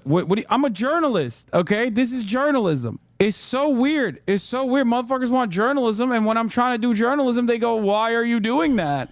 Bro, you are going to get banned? I think it would be ridiculous to do that. Hasan now has the opportunity to express his journalistic chops, to get his boots on the ground and show us just how good of a reporter he can be. I'm doing journalism, chat. Does he know what One Piece is? He's been watching it since he was a kid. No way! Yeah. That's sick. Yes. Yes. We love you too, man. Big time. Yeah. I love you. I love you so much. We're big fans of the Yemeni music videos. You can tell him that. I want to ask him about the knife. The knives are sick. What's up with the knives? You know, the curved knives. If one of those knives comes out in front of you, it's not going back until it has blood on it. Oh, okay. My bad. Well, I mean, I think it's cool, though. That's so crazy. So they're just chilling with the captains? Like, I don't understand. The crews on these ships, and they like win them over with their charm. And this is a good argument for why we need journalism majors, bro. I listened to when I was putting the carpet down in here at the server, the Steven Crowder deposition, and they were like, do you know what a primary and secondary source is? And Steven Crowder's like, well, the primary source is like the news article, and the secondary source would be like me reading it. I'm like, bro. They make them hate America and the U.S. government. That's so funny. I'm a journalist, okay? This is journalism. It's so weird. It's so weird. Motherfuckers want journalism, and when I'm trying to do journalism, they go, why are you doing that? What do you mean? I'm just chilling. We're just vibing. Yeah, we're just vibing. We're vibing big time. Hasan uncritically. Hold on, some people think I'm making that up. They should do their best to be accurate. Do you know the difference between a primary and a secondary source? Yes. Okay, can you help us understand that first by telling us what is a primary source? Objection for. What would depend on the context when you're discussing journalism, or if you're discussing, like I said, commenting on someone else's journalism. Primary source would be the primary reference point, person who's the originator of it, and a secondary source would be a corroborating resource, confirming or also covering it. Okay, I'm gonna interviewed this kid for about an hour. It was the most brazen display of disgusting terrorist propaganda that I have maybe ever seen in Western media. What has happened to, does he know what has happened to any of the crews? Like I heard they... Hasan almost asked. I remember when Alex claimed that CNN is a primary source in that Israel versus Palestine debate. Yeah, but Alex is like a, I'm not trying to demean him, but like he does like dating content, everything on YouTube. I wouldn't expect him to like, what is the difference between primary source? But Crowder should know better, but or maybe not. Who the fuck knows? Who cares? It's the good terrorist propaganda that I have... Wait, that's what I was told a primary source was when I was younger. What is it? Primary source is like a person who's like witnessing events or like involved in events that are going on. That's a primary source. So somebody who was like there or saw it. It's a primary source. Secondary source would be somebody reporting on what a primary source said, basically. Maybe ever first-hand account, sure. Seen in Western media. What has happened to, does he know what has happened to any of the crews? Like I heard they... Hasan almost asked a good question, but it's actually leading to the most obscene part of this interview. He's saying he hasn't spent much time with Chinese people, but one of the captain was Chinese, and he did clot with them, and he danced some music with them, and he was vibing. So he... If you were writing a paper on, say, World War I and you used newspapers from the time, would that not be a primary source? I mean, theoretically, it could be if you were reporting about a thing the newspaper itself was saying, but no, newspapers will always be secondary sources. They're going to be quoting. Like, I feel like let's say somebody was like escaped the, like a concentration camp. They wrote an article into a newspaper. Like that would be a primary source. But if you were citing the newspaper, having an article about that, maybe you could still say, I don't know if you would count that as a primary source or a secondary source, but the, yeah. He likes him, yeah. So, I mean, what? That's so crazy. So they're just chilling with the captains? Like, I don't understand. Ask yourself, why is he able to hang out with the captain and the crew of this pirated ship? Why would he even have access to that? Hasan knows why. Of course, he is a Houthi terrorist. Instead of challenging him and demanding more details about these kidnapped and missing people, he just runs defense for this guy, acting like he doesn't know why that would even happen. He's saying that they win over the crews on these ships, and they like win them over with their charm, and they make them hate America. That's and they so cringe. That's so funny. It is super funny, the idea of kidnapped crew members who are being forced, probably at gunpoint, to do some death to Americas and maybe some curse upon the Jews. And frankly, the callous disregard for the well-being of the literal hostages is shocking, even for somebody that loves terrorists. That's so funny. Is there a KFC there? They're everywhere. I don't think there's a KFC in Yemen, dog. He says they have two. Oh, they do have KFC in Yemen? That's crazy. Okay, that's sick. Is there a KFC in Yemen? No way, dude! Holy fuck! There's a KFC in Yemen! He's just like us! Does he know what One Piece is? What if he's been watching it since he was a kid. No way! Yeah. That's sick. Yes.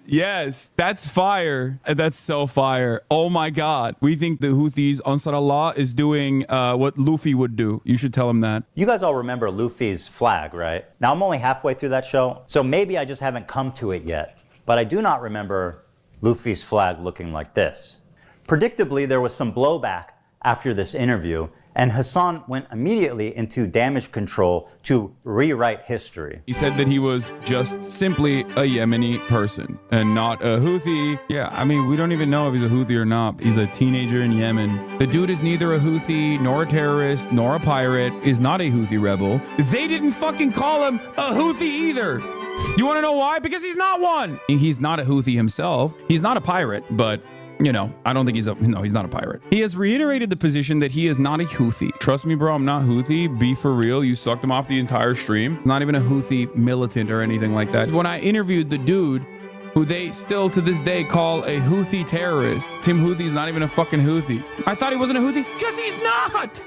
So cringe. No, he was just some fucking Yemeni TikToker. Random fucking Yemeni teenager. Didn't you brand it as him being a Houthi interview though? Bro, are we about to have a Houthi rebel on stream? Yes, brother. What do you mean? All right, let's just take Hasan's word for it and assume, okay, this kid is not a Houthi rebel. He's just some ordinary Yemen teenager. Let's go ahead and take a look at his social media and see if that lines up. All right, let's see here. Tel Aviv will burn in the coming hours. Ready for sacrifice and eager for martyrdom. Tel Aviv will burn. Wait, what is this AI picture? Most of what's being blown up here is the Palestinian territory. Wait, what the fuck? Hello? In the coming hours. Ready for sacrifice and... Wait, is he aware that these nukes are in the West Bank? All right, let's see here. Like, Tel Aviv will burn. I don't even know if Tel Aviv would be what? Like, over here, right? It feels like Tel Aviv is the only thing that's not fucking nuked in this picture. Kill me. Tel Aviv will burn in the coming hours. Ready for sacrifice and eager for martyrdom. Maybe he's talking about football? Here he is singing a song with the words, "Do you threaten us with what we are waiting for, son of a Jew?" The meaning of Houthi is a title, and it's not something to fear, but for the Jews. They are very afraid of this title. True. The execution we will carry out on all Zionists, with the lovely depiction of a man impaled through his asshole and out of his mouth with a pike, or how Hasan likes to say it, a pike for a cut. Okay, why would he retweet this article called "Houthis Use Social Media to Boost Global Prominence"? Who did I read on Twitter that said this? How many good guys are doing the pike thing? I feel like probably no matter what, I'm overgeneralizing a bit, maybe, but I feel like if you're on the side that's like piking people to death through their asshole, it's almost always the bad guys, I would imagine, right? Probably. Okay, why would he retweet this article called "Houthis Use Social Media to Boost Global Prominence and Support"? Israel falls. Wait for the new operation in Tel Aviv. The Jaffa drone, which no Israeli defense can stop. The ships we bombed and sank. I know the red arrow is supposed to be a cool military Hamas thing. This is a butt plug. Just saying. To every Zionist, I will put this into your stomach. And let me state the obvious. Jew and Zionist is clearly interchangeable to this guy. Okay, but hating Jews doesn't make you a Houthi. Are you a soldier? Yes. That seems pretty... Okay, but maybe that's a mistranslation. Definitive. You know what makes you a Houthi? Being a Houthi. At least one of the two of them is being honest about it. No way! Yeah. That's sick. Yes, that's fire. And that's so fire. Oh my god. We think the Houthis is doing what Luffy would do. They're tweeting an image of a Jewish person on a pike. I don't understand why this problem can't be approached with nuance. Because he is a teenager in Yemen, dude. Talk about the bigotry of low expectations. He's a kid in Yemen, dude. What do you expect? Of course he's going to want to put a pike through a Jew's asshole and through his mouth. That's just what kids in Yemen are like, man. And also, what do you mean? It's just a person on a pike. There's no Jewish person on a pike on that. Why would you... photo, unless I saw something. It's just a guy on a pike, guys. Come on. Different. Hasan claims this isn't even a Jewish person on the pike. How exactly is a naked, piked person supposed to look like a Jew for you, Hasan? You know what? You're right. Let me make it a little clearer for you. Not First, the he needs a nose. bigger nose, Oh, right, no. Hasan? Of course, he needs a yarmulke, True. the curly things. True. Oh, look, Hasan. He dropped his His gold. dreidel. Oh. He must be Jewish for sure. Or, you know, you could just read what he wrote, you dumbass, liar, terrorist-loving, propagandist piece of shit. This is why this entire conversation is fucking idiotic. It's not a Jewish person. He said, this is, I think if we're, why am I held accountable for some random fucking 19-year-old in Yemen's tweets? What is happening? I like how me debating far righters makes me a Nazi, by the way. Debating them and disagreeing with every single thing they say, that still makes me a Nazi because I platform them. But him bringing on a Houthi and glazing him for an hour, you guys had hostages, bro, that's fucking epic. It's like, what do you want me to say, man? He was a kid. How many steps removed are we from this situation? 0? I mean, you platformed him. Do you not remember? Did the check not clear or something? When faced with fair criticism for his coverage of the Houthi Luffy, he has a total meltdown. I fucking despise all of you, dude. I do. I really do. I hate all of you. You successfully got me to talk about this, and my patience is running thin on this matter. Wow. The endless selfishness. Oh no. The untapped well of American selfishness and American individualism is in full display. How is this the conversation that you want to have right now? One of the most cynical methods Hasan deploys to sidestep any criticism is to deflect to the ongoing genocide in Gaza. I've seen him do this so many times. He frames it like you are selfish for trying to criticize him, no matter what the reason is, because there's a genocide happening, man. How can you criticize me at a time like this? Claiming that I am, too pro-Houthi. When someone is like focusing on that while there's an active fucking ethnic cleansing campaign happening. He also apparently thinks Twitch is liable for me interviewing a Yemeni teenager who's only known genocide his entire life. In the middle of fucking talking about fucking genocide in Gaza, and this dumb fuck, blow your nose, brother, love you, not trying to be mean, just keep some tissue nearby and clear it out occasionally when needed. Hasan said he won't watch the video, but he'll debate Ethan. Oh, Ethan should just say yes, because Hasan has absolutely watched this video. He's probably watched it twice. Fuck. Blow your nose, brother. Love you. Not trying to be mean. Just keep some tissue nearby and clear it out. Remember when he was next to his girlfriend Valkyrie or whatever, and they were in that kitchen, and she made fun of him about fucking being on Twitter all the time, and I think he tried to uninstall Twitter the next day to prove that he wasn't? I remember that. Occasionally when needed. Much love. Fuck you, dude. My argument sucks? You think it justifies genocide? What are you, stupid?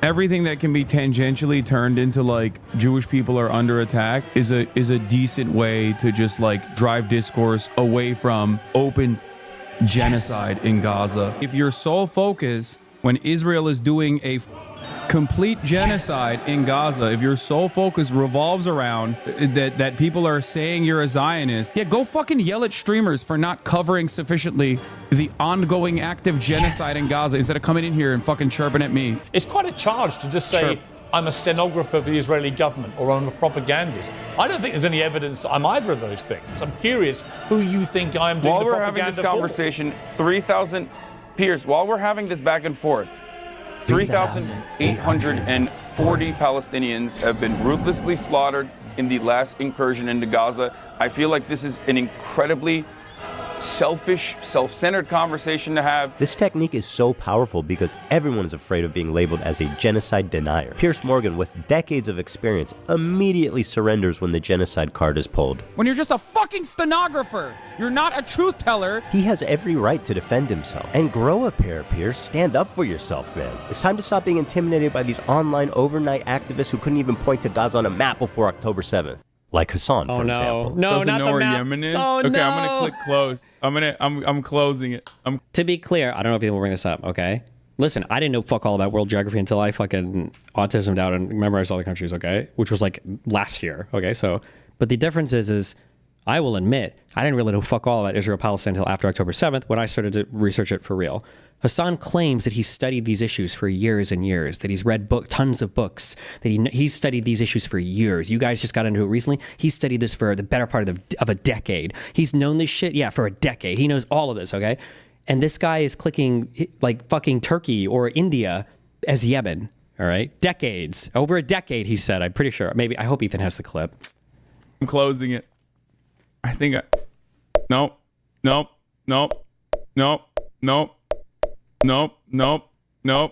Got it. How can you claim to actually care about this genocide when you're willing to so cynic? Like, what year was that map test taken?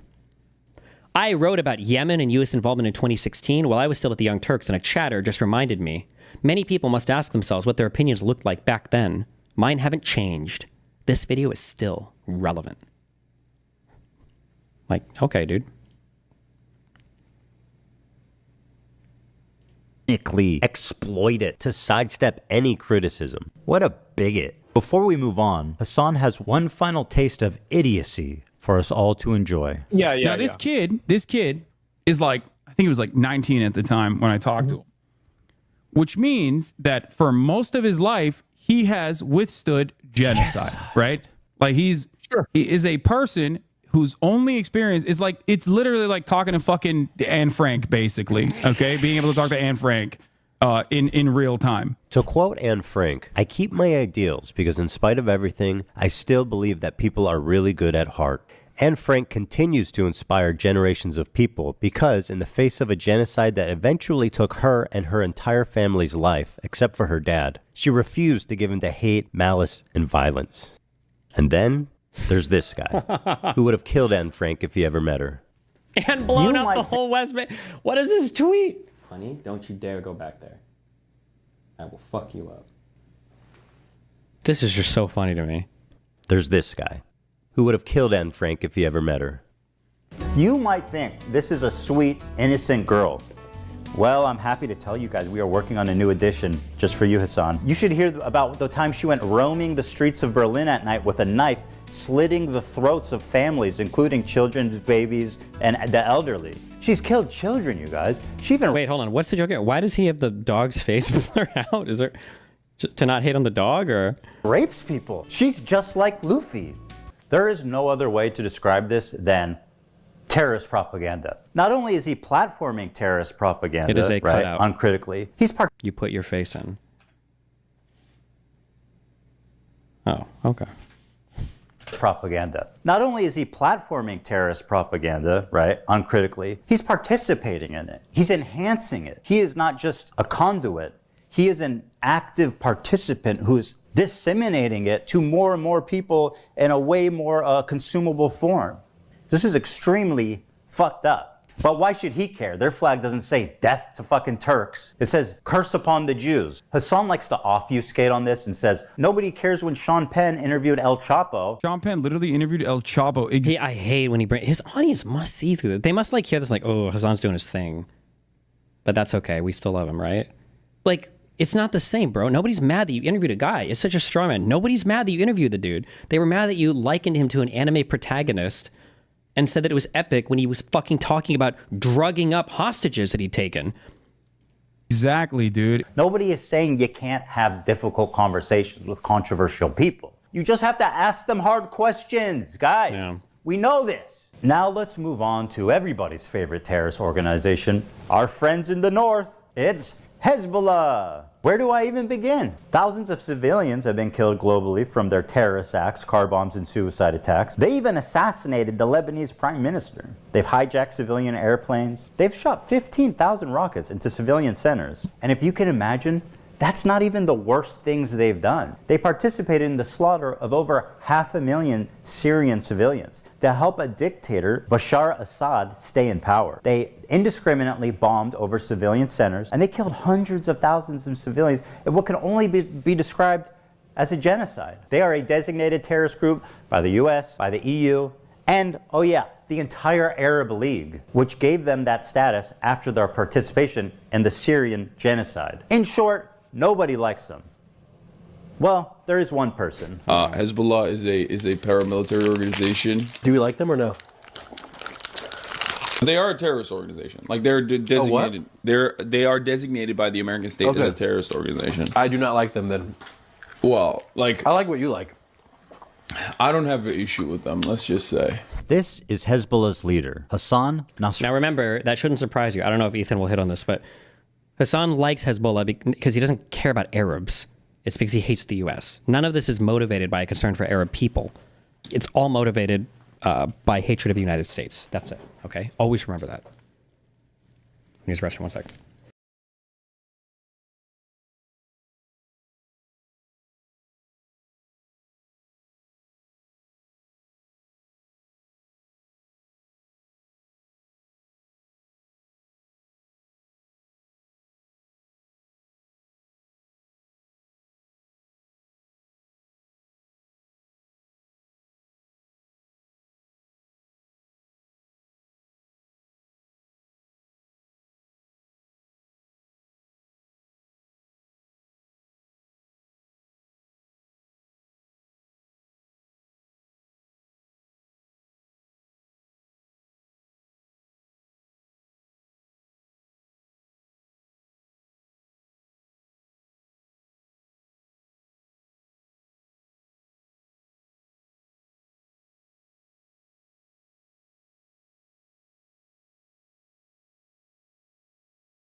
I don't have an issue with them, let's just say. This is Hezbollah's leader, Hasan Nasrallah. According to Hasan Piker, this man is a brilliant freedom fighter. But before we get into that, let's see how he feels about Jewish people. Here are some choice quotes from Hezbollah's leader, Hasan Nasrallah. According to Shaul Shai, Hasan Nasrallah said in a speech delivered in Beirut, "What do the Jews want? They want security and money.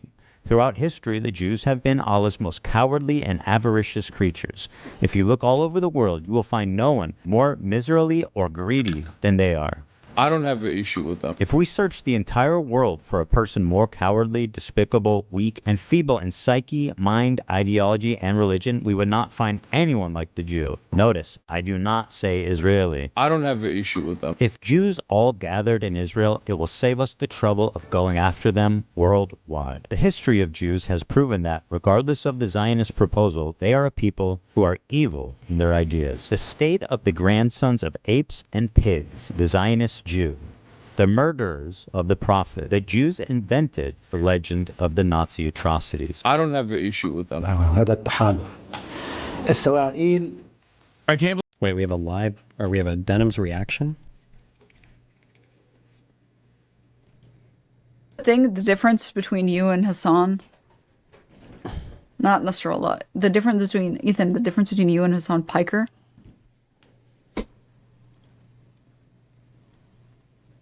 He never said Hasan Nasrallah was a good guy. Wait, why would she even say that? You know that Hasan fucking dick sucks all these dudes, right? Why would she even say this? Does she not watch any of his content at all? She's also a dipshit, so I mean, she might just have no idea, I guess. Actually, I don't even know if she knows who Nasrallah is. She probably doesn't, actually. You explicitly said Gallant was a good guy.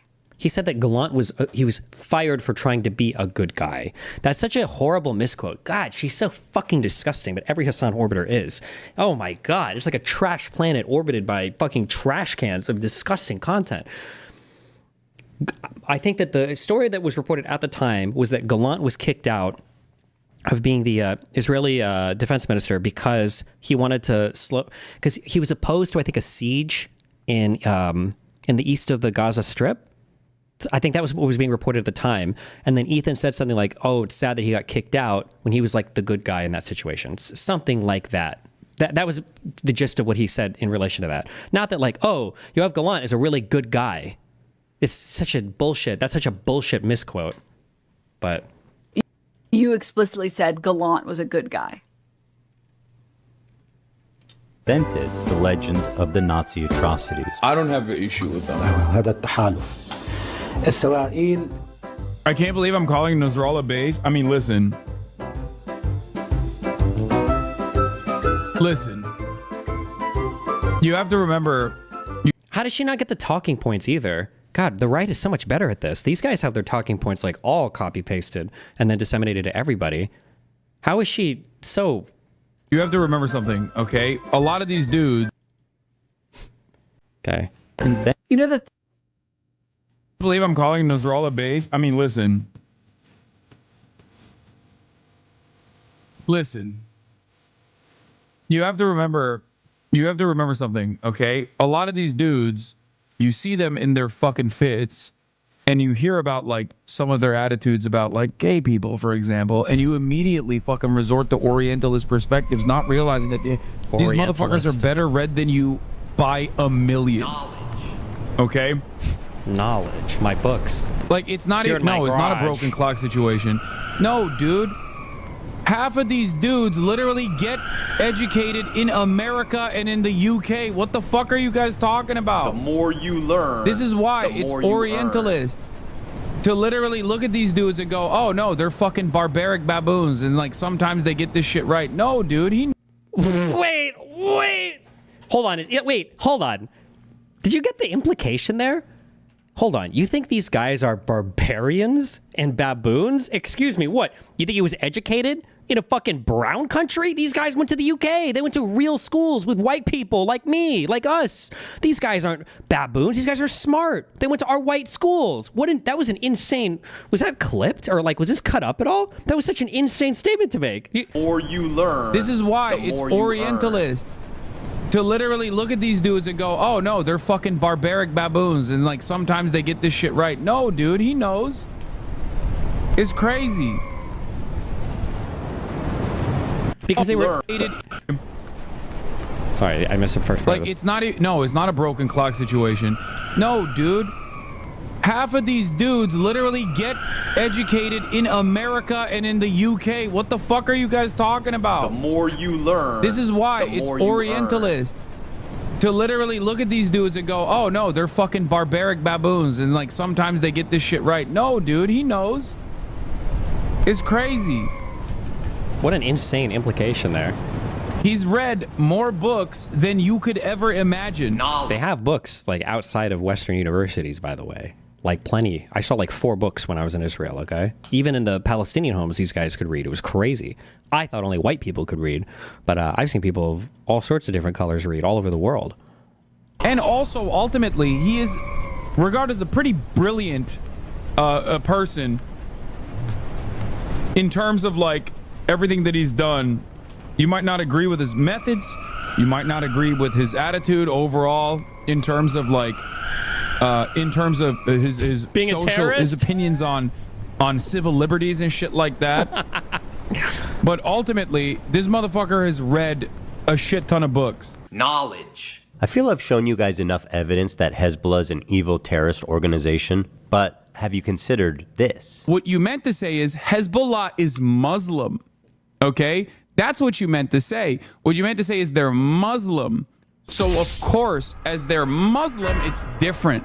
If you're wondering why Hasan's audience is so radicalized, it's because of stuff like this. Israel, America's greatest ally, the most important country in the world, the most moral nation, the most moral democracy on the planet, is ruthlessly and mercilessly bombing southern Lebanon, including southern Beirut. What did Lebanon do?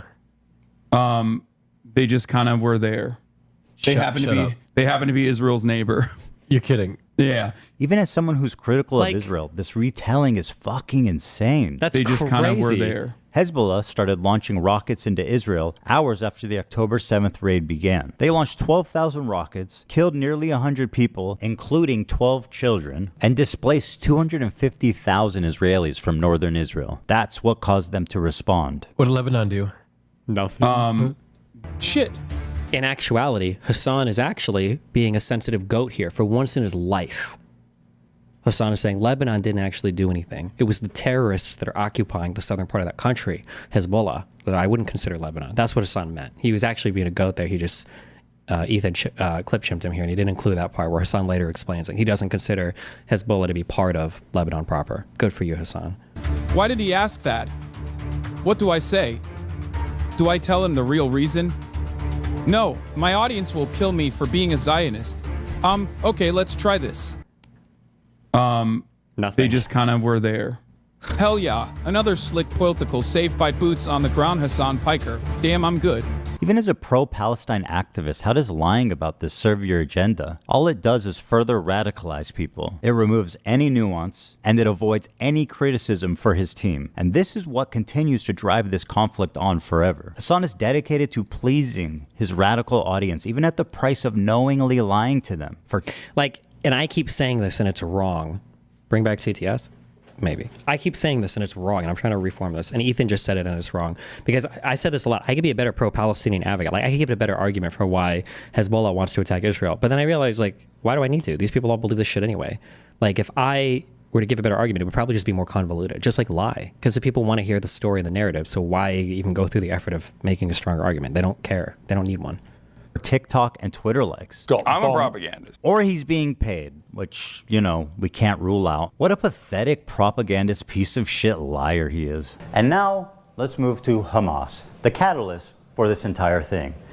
What does Hasan actually want when it comes to policies in the aim of ending the conflict, or does Hasan simply not care? Hasan is just the product of capitalism. And one thing capitalism and liberalism in general does well is it assimilates a lot of different types of ideas, cultures, marketplaces, and people. And sometimes what capitalism assimilates best is the criticisms of capitalism. And that's what Hasan is. Hasan is an assimilated part of the criticism of the West, who is part of the West. That's why he lives in the West. He lives like a Westerner. He lives like a hyper-capitalist, a hyper-consumerist. He has $1,500 shirts, flies in private jets, goes to super parties, has the $20,000 designer dog, while being like the anti-West person and thriving in the West, right? It's part of what capitalism arguably does well, you know?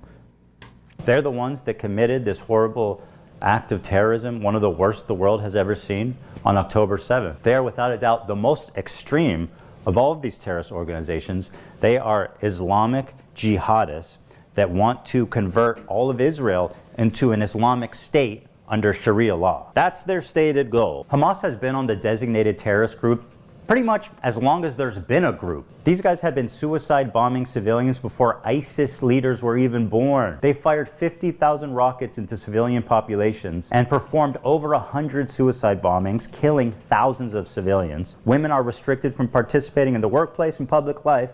Homosexuality is outlawed, and in some cases, of course, punishable by death. They steal foreign aid from the people of Gaza and repurpose it for military use, or they just sell it back to them. For example, why are all the Hamas leaders billionaires? And let's be real, these guys clearly are not skipping any meals. While the people of Gaza languish in poverty, these fine gentlemen are living in multi-million-dollar penthouses in Qatar. Not anymore. That lines up with leftist values, or, well, they were billionaires. True. Because they're all dead. They're all dead. Hamas is a bunch of psychopathic terrorists of the worst order. And nobody would be crazy enough to defend them. No, it says just Islam again. Hasan defended Hamas? Seriously? Okay. We had to make last-minute changes to this part to prevent it from being age-restricted on YouTube. I cut out the footage from Hamas, and I will attempt to narrate it for you as best I can. In this scene, an older woman is walking hand in hand with a girl who looks about 12. And as they're getting in the back of the van, one of the terrorists gives them a wave goodbye and says goodbye to them in English. Goodbye. Goodbye. And the two of them smiling wave back. That's crazy, dog. Dude. Okay, that's crazy. That's crazy. That actually, okay, that's too much. Wait, I don't know if I've watched this before. Is Hasan about to say they were being so nice and kind to them that they would even let them say goodbye and like wave and they know they're coming back and they're going to take care of them? And that's too much. That's more than I expect. Bro, every time they release more than I expect as they invade, kill over 1,000 people and start taking hostage. That's too much. That's more than I expect. Bro, every time they're releasing hostages, the next wave they're gonna be like, actually, I'm good. Like, I'm staying. These hostages are being released at gunpoint by the people who likely murdered their family in front of them before kidnapping them. Hasan peddling this narrative that they're sad to leave their captors is beyond disgusting. The next wave they're gonna be like, actually, I'm good. It's plainly obvious these are traumatized victims who are scared for their life and doing what the terrorists are telling them to do in order to avoid any conflict on the way out. Oh, look at the sweet masked terrorist with his AK-47. He's so nice. Did you guys see how he waves goodbye? Dude, okay, I'm gonna be honest. This is some crazy PR. They look traumatized as fuck. Wait, what? Bro, they look like they're chilling. This girl who had her foot blasted off on October 7th and then operated on without anesthesia or painkillers is so sorry to say goodbye to her captors. She's gonna miss their hospitality. Like being raped and being watched showering and changing. The next wave, they're gonna be like, actually, I'm good. Like, I'm staying. It's so obvious the terrorists are telling them what to do. Ethan, how can you say that? They look so happy. Keep waving. These morons forgot to cut out this part.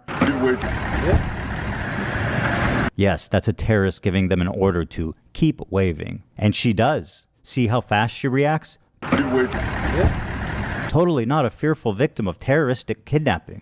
Anyone peddling this nonsense should be embarrassed and ashamed. How pathetic can you get? The next wave, they're gonna be like, actually, I'm good. Bro, they look like they're chilling. All right, the Houthis is one thing, but he's not going to turn on Hamas propaganda videos and watch it on stream. There's no way.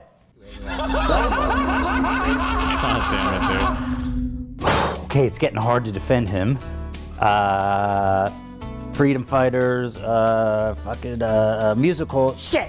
here is a video that came out of how Hamas produces their own motherfucking sniper how rifles. can you believe He can this? hardly contain his admiration. Like Nexus, like I'm surprised they didn't have a video of them. This is them running their own nuclear reactor to provide power for the homeless people in Gaza. Like, bro, for them. Produces their own motherfucking sniper rifle. Let's see how long he can go without offering any commentary or analysis on this Hamas hype video.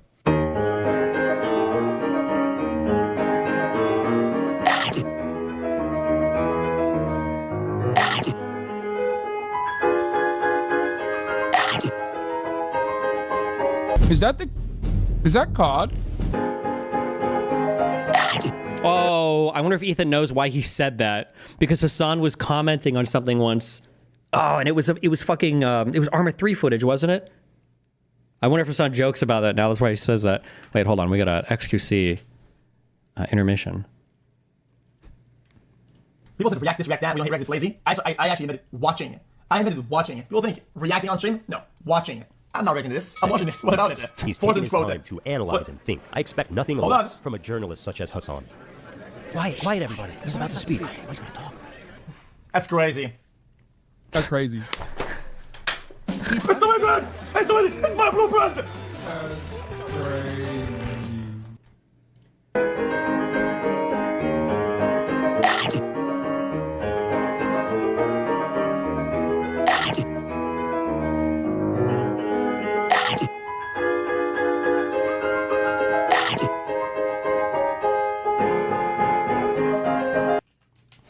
Eat it.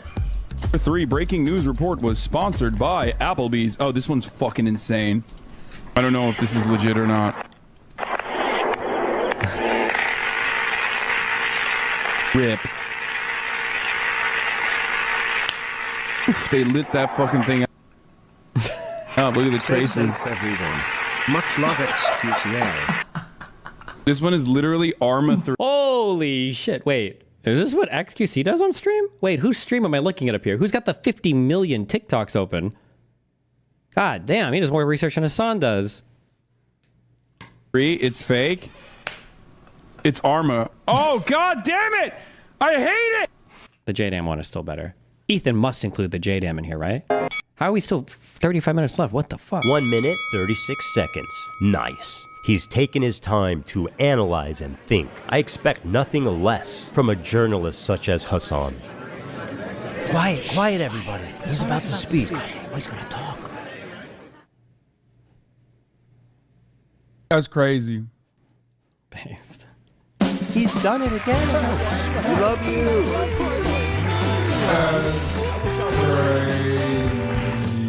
We will continue killing your soldiers by our locally manufactured snipers. Wow, there's a little message for the Americans out there as well.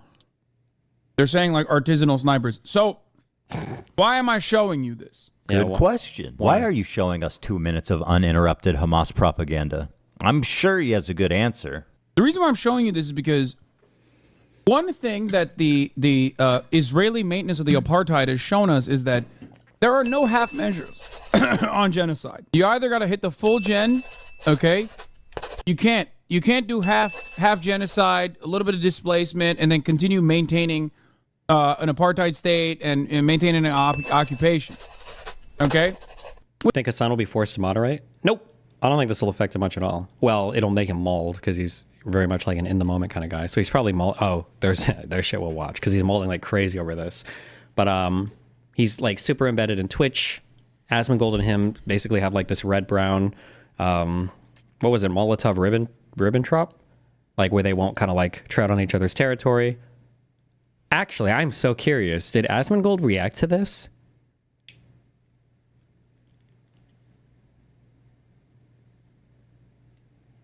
Yes, Lamau. Did he? Okay. That's good at least. Did he say much or?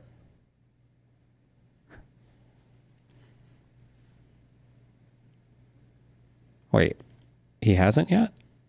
Maybe he will tomorrow. He must. There's no way that Asma could avoid this, right?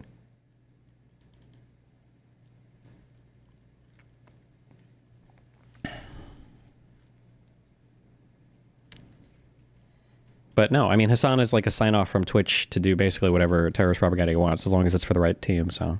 Which is basically what America did back in the day when, you know, We were building America, Manifest Destiny, right? Hold on.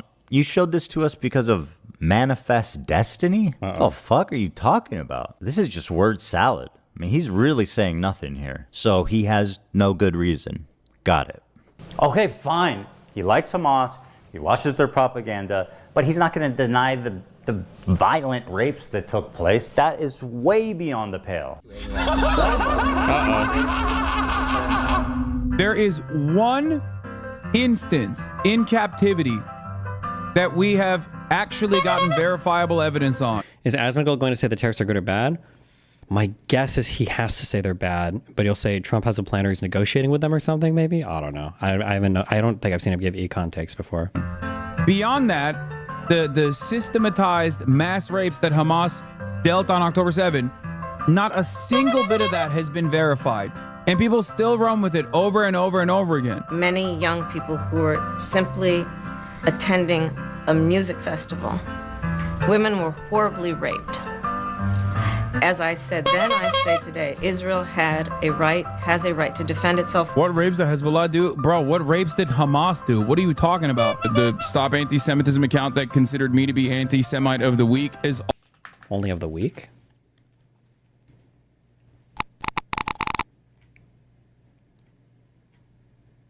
Wait, somebody said... Asmon thread comments say he likely won't. Oh, he didn't say anything here, just his audience. Also been hallucinating rapes once again, doing rape fantasies once again, because they're fucking mentally ill. Hamas has committed horrific acts of sexual violence and took women and girls, men and boys. Top comment says he probably won't watch it. He said many times he doesn't really want to react to content that involves people he is close with / friends, etc. Nice. So they're both here for the grift. That's crazy. Well, he could react to it. I'm like getting mad at something that hasn't happened yet. Maybe he will react to it. That would be insane if he didn't, though. Like, slaughtered after enduring sexual violence. The deadliest day for the Jewish people. Doesn't matter if fucking rapes happen on October 7. Like, that doesn't change the dynamic for me even this much. So that's the other part of this problem that many people can't contend with. Like, I can't believe how quickly leftists go from believe all women to pics or it didn't happen. The vast majority of people, if not all, who were raped were murdered on the spot. Obvious. Wait, we got another Denims live reaction at this moment. Hold on. We are believing the women who come forward and talk about their sexual abuse or experiences. I'm not going to believe fucking Biden when he tells me that everybody's getting raped. Wait, hold on. Just as a quick fucking thing, because I see a lot of fucking retards saying this. Destiny, he said he didn't want to cover your drama as well, to be honest. Whatever drama that exists around me has nothing to do with our political views or the political stuff that we cover or the content we're doing on stream. To say that, like, oh, this is drama about Hasan, the same way that there might be drama about Destiny, and not covering both is the same. This is absolutely not the same thing. If this was a video just attacking Hasan over, like, stuff in his personal life or whatever, that would be a totally different thing. These are not remotely comparable. But okay. We are believing the women who come forward and talk about their sexual abuse or experiences. I'm not going to believe fucking Biden when he tells me that everybody's getting raped. That's insane. You realize that that's insane, right?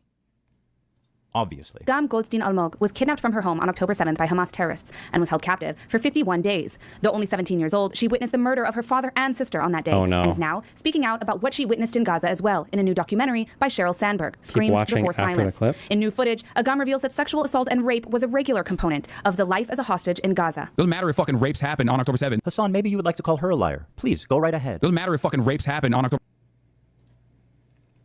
Rapes happen on October 7th. Hasan, maybe you would like to call her a liar. Please, go right ahead. Doesn't matter if fucking rapes happen on October 7th. There are dozens of testimonies from witnesses, most of who were in hiding and heard or saw it happen. And each week, there's more stories coming out. There's a UN report that concludes it happened. Doesn't matter. But Hasan needs a rape kit from a mutilated... Wait, wasn't this disproven? Was this clip from her disproven? Is he going to play the clip of her saying anything? Okay. Jesus. I will say, though, at the very least, I am proud utilizing his platform as the largest streamer, or I'm sorry, second largest political streamer on Twitch. Asmongold is the largest now, which Hasan won't touch. But apparently Hasan is actually reacting to his content Nuke, finally, to give some takes on politically relevant stuff. yourself. We've allowed ourselves. Oh shit! Wait, never mind. He's watching YouTube videos about me and my personal life. Crazy, huh? That's so weird. An hour and 30-minute video, huh? I'm sure that he will. I'm sure he'll watch Ethan's afterwards, though. Damn. Gam Goldstein Almog was kidnapped from her home on October 7th by Hamas terrorists and was held captive for 51 days. Though only 17 years old, she witnessed the murder of her father and sister on that day and is now speaking out about what she witnessed in Gaza as well. Yeah, I know. He's watching the Ryan Beard video of me. In a new documentary by Sheryl Sandberg, Screams Before Silence. In new footage, Agam reveals that sexual assault and rape was a regular component of the life as a hostage in Gaza. Doesn't matter if fucking rapes happen on October 7th. Hasan, maybe you would like to call her a liar. Please, go right ahead. Doesn't matter if fucking rapes happen on October 7th. There are dozens of testimonies from witnesses, most of who were in hiding and heard or saw it happen. And each week, there's more stories coming out. There's a Frat bro and rape denial name a more iconic duo. Wow, good guy, great. Thanks for the 20 gifted tier 1 subs. UN report that concludes it happened. Doesn't matter. But Hasan needs a rape kit from a mutilated body. It's so vile to deny the suffering and trauma of the victims just because you need your heroes at Hamas to be perfect. This conflict will never end until people realize that Palestinian liberation... How do we go from Finkelstein and Shapiro to this in a year? Did none of it matter? What do you mean? It's literally all the same. All of this shit is the same. Finkelstein is a joke. Finkelstein is supposedly, in the West, is treated as an authoritative historian on the Middle East or Israel when he can't speak any of the languages. That's not a real historian. That's a pop historian at best. And really, he's just a garbage historian. He's a David Irving. He actually likes David Irving, which is even more of a condemnation of his academic character. And then Shapiro is literally just a fucking... Like, all of these political commentators are now just copy-pasted Twitter people. Like, they're just making the same arguments. Remember that video that we watched earlier from Shapiro, like 6 years ago, talking about tariffs? And talking about how bad they were and how stupid they were?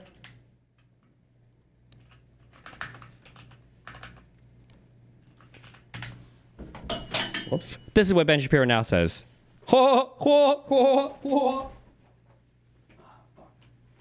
Everything is just an epic joke. That's what it all is. Everything is just an epic meme and a tweet to everybody now for everything. And Israeli security are not mutually exclusive. You need both. And it can be done, but not while people like Hasan lie, propagandize, and incite hate. It's people like him, ironically, that prolong the conflict indefinitely. There's no space for conversation. There's no space for rational thought. There's no space for nuance. My position on Palestine is like 5 degrees off from where Hasan is. And to him and his community, I'm the devil. I'm a Nazi. It's delusional thinking, and it's destructive to their own cause. Doesn't matter if fucking rapes happen on October 7th. Like, that doesn't change the dynamic for me even this much. Jesus Christ. God forbid you throw up the fucking green Hamas banner. What is this? And now, let's move on to our next terrorist organization, Twitch TV. Oh, shit. Sinwar. Nasrallah, Dan Clancy. Of course, I'm being a little silly when I call Twitch a terrorist organization. It's only a megaphone for terrorist propaganda. Dan Clancy has been the CEO for a few years, and under his leadership, there's been a few notable instances, one being reducing the premium subscription split from 70-30 to 50-50, which he reversed after backlash. He also attempted to ban the size of sponsored logos on stream to 3% of the size of the screen, was also reversed after backlash. So he's essentially achieved nothing. Oh, well, there is one thing. He actually laid off 900 employees. Based. That one he did not take back. But here's where the trouble begins. He likes Hasan. He really likes Hasan. Let me read you an excerpt from a recent interview Dan did. Not a gamer himself, Clancy mostly watches musicians or talk shows on Twitch. He particularly enjoys leftist political commentator Hasan Piker. I like the frankness and the bluntness. He's comfortable saying whatever he believes. Don't you think that might be part of the problem there, Danny boy? Doesn't matter if fucking rapes happen on October 7th. By speaking what he believes, he should be on Rumble with the other fringe radical political streamers. But no, not under Dan Clancy's watch. Dan has elevated him to the status of Twitch Golden Boy. And if you still have doubts, let this settle the matter. Just for clarity, Dan Clancy is the one filming and singing in this video. Happy birthday to you. What the fuck? Happy birthday to you. Bro, we're never beating the Hasan runs Twitch allegations after this. This is crazy. Oh my God. Happy birthday, dear Hasan. This is crazy. Happy birthday to you. I'm cooked. I'm Happy cooked. birthday from Twitch, Hasan. Happy birthday from Twitch. I've been looking around and I genuinely have never seen another video like this anywhere, where Dan Clancy or any top executive forced all these poor sons of bitches during their lunch break to gather around in the crew room and sing happy birthday. They must sing happy birthday. That has to have happened to at least one other streamer, right? There must be. Hasan Piker, how humiliating is that? There's also a small issue of Dan being a total creep. Want to explore clips? Oh no, this is so cringe. And now you have a clips feed. Okay? Oh no. Suppose you want to check out the stories to see what you missed yesterday. You click there, and now you're in your stories feed. Okay? Okay. That's very nice. Yeah. That's also...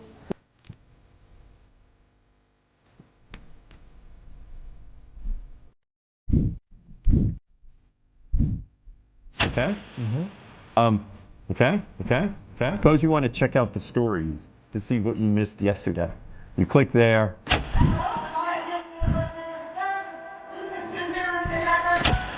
And now you're in your stories. The song was pissing me the fuck off. Okay? Okay. That's very nice. Yeah. That's also... Have a seat over that shirt. Okay.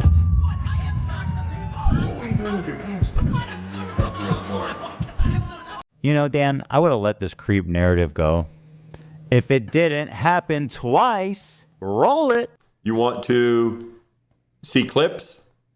Swipe this way and now you're seeing clips. Okay, this is embarrassing, but wait, hold on. This doesn't technically make him a creep. We would just make him a coomer, right? The clips are, and that's not necessarily the algorithm. First of all, it's gross enough you're a creep, but what an incompetent idiot you are. You're the CEO of Twitch and you... That's the real key. Like, you should have a official account or like a work account or something for stuff like this, obviously, right? Get caught with the fucking... You get caught with the girlies on your homepage twice? Bro, come on, dude. You got wife, man. Got daughters. We don't need to know about this. Don't want that in my head, bro. It's also a little bit disturbing considering, you know, he's these... Was that curated for his account or just dumb luck? I'm pretty sure the Twitch stuff curates now, so... People's bosses. Okay. He's their boss, kind of, no? Him? No. Why would he be the boss of the streamers? Streamers are just, you're like contract work? I don't think you'd say they're boss. Like a Twitch employee would be... He'd be the boss of them, but not for a streamer, I don't think. Disturbing considering, you know, he's these people's bosses. Okay. All right, so he's incompetent, he's a creep, he's protecting terrorist propagandists. So what's up? So what's the big deal with Dan Clancy? Well, what happened next is what really made me realize how corrupted and rotten Twitch is to the very core of the organization. First, let me introduce you to Frogan. Why didn't you go take a... Technically, can he end the contract of the contract worker? Yeah, but like, I mean, like, that's true of any stream he could watch, right? That's true of girl streams or guy streams or anything, right? Or of the organization. First, let me introduce you to Frogan. Why didn't you go take a trip to Home Depot and buy some rope? She's one of Hasan's main moderators. She's leading great discourse like Ethan's Islamophobic for saying, don't kill civilians. She has zero talent. She has 100 concurrent viewers, but somehow she's always on the homepage. She's winning awards. Nobody's watching her. Nobody cares. Why is she relevant? We don't know. It's important for me to show you guys what an actual horrible person Frogan is so that you can see who Twitch is elevating. So let's start with this clip. Ludwig, a large streamer on Twitch, donated $10,000 to the Palestinian Children's Relief Fund. That's a wonderful thing to do, right? Oh my god, I remember this. This is so fucking cringe. Holy shit. No, not good enough for Frogan. I find ultimately, like, if I were to do a charity thing where the charity thing relies on your donations, it should be something where, like, 95% of people feel good and are down for it. And, like, ultimately, regardless of what you think, that is not the situation here. So I personally donated 10K. Because I think it is worthwhile. And if you guys got some extra bread, I would recommend you donate. But I won't throw it on you, you know what I mean? No thanks. And some people are going to say that, you know what I mean? That's why it's the difference. This is a cracker take. Between, like, hey, I can put my money where my mouth is. Did she ever get banned for these comments? But I don't need to put your money there. I don't need to. Also, the more embarrassing party here is not Frogan, it's Ludwig, for the fact that he still bends over backwards to appease these fucking losers, even though they'll never like him. And it's just, God, it's so cringe. Everyone involved here is so cringe. Enter a fucking debate about whether that's worthwhile. Take. I know Arabs are dying, but you know, I'm not gonna tell you to donate. Do whatever you want. Me, I donated $10,000, but I'm not gonna promote it. Just don't say you donated $10,000 then. Look, if you're not actively believing, if you don't believe in the cause, and if you're not against genocide at this point, like, keep your fucking money. Keep your $10,000.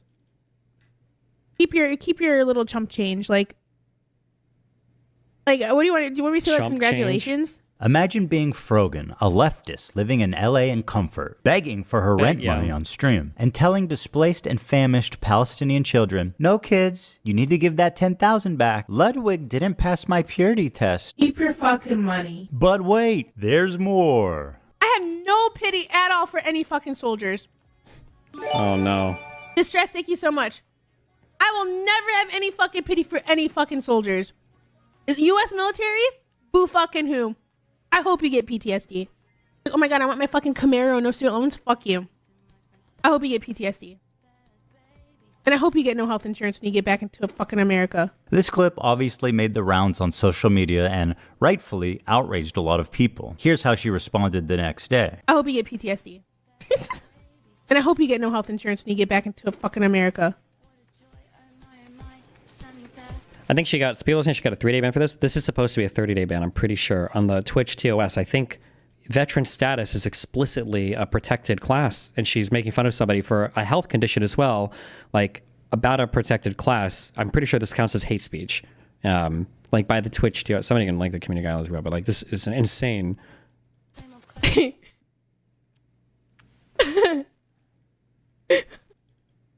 Oh, she might not even gotten banned for this. It was just for the panel. True, yeah. Based?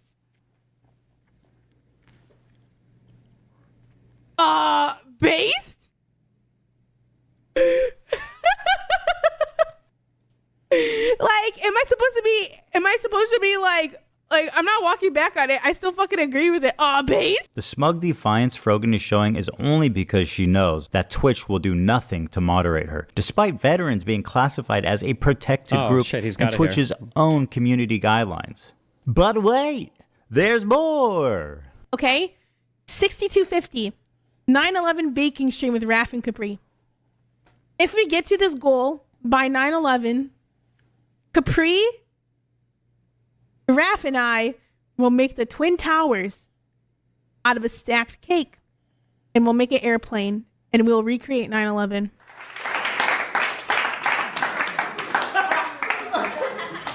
This tweet was the final straw for me. You'll notice the date is October 7th, 2023, the morning of the massacre, at 5:30 a.m. Pacific time. At this moment, Hamas militants had infiltrated a music festival and several kibbutzim, where they began their wanton slaying of civilians. Here's what she tweeted.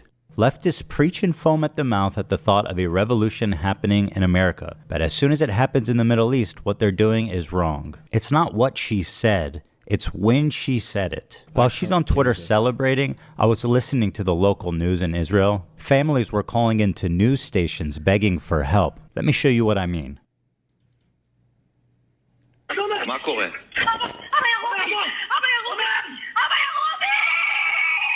לא יודע, איפה את?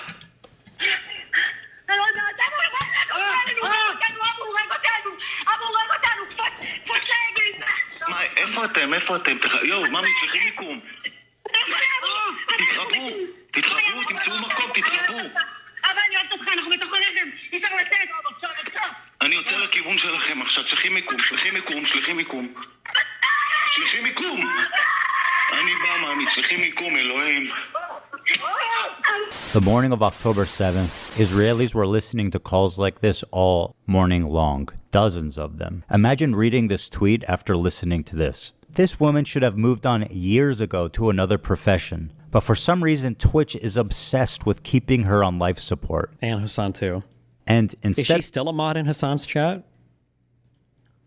of moderating her, they actually gave her an award, Together for Legendary Woman, in which she would get front page placement all year long. This is actually my favorite detail about Frogan. She won a Rising Star Award at the Streamer Awards, an award show put on by her friends. And then the next year, guys, she gets nominated for Rising Star again. Are they fucking with her? You can't be Rising Star twice. It's up or it's down, man. In fact, you were never up. That was the problem. They tried to pretend like you were up, but you were always down. Rising Star twice. What's this, fucking Mario Kart? You hit a boost up there or some shit?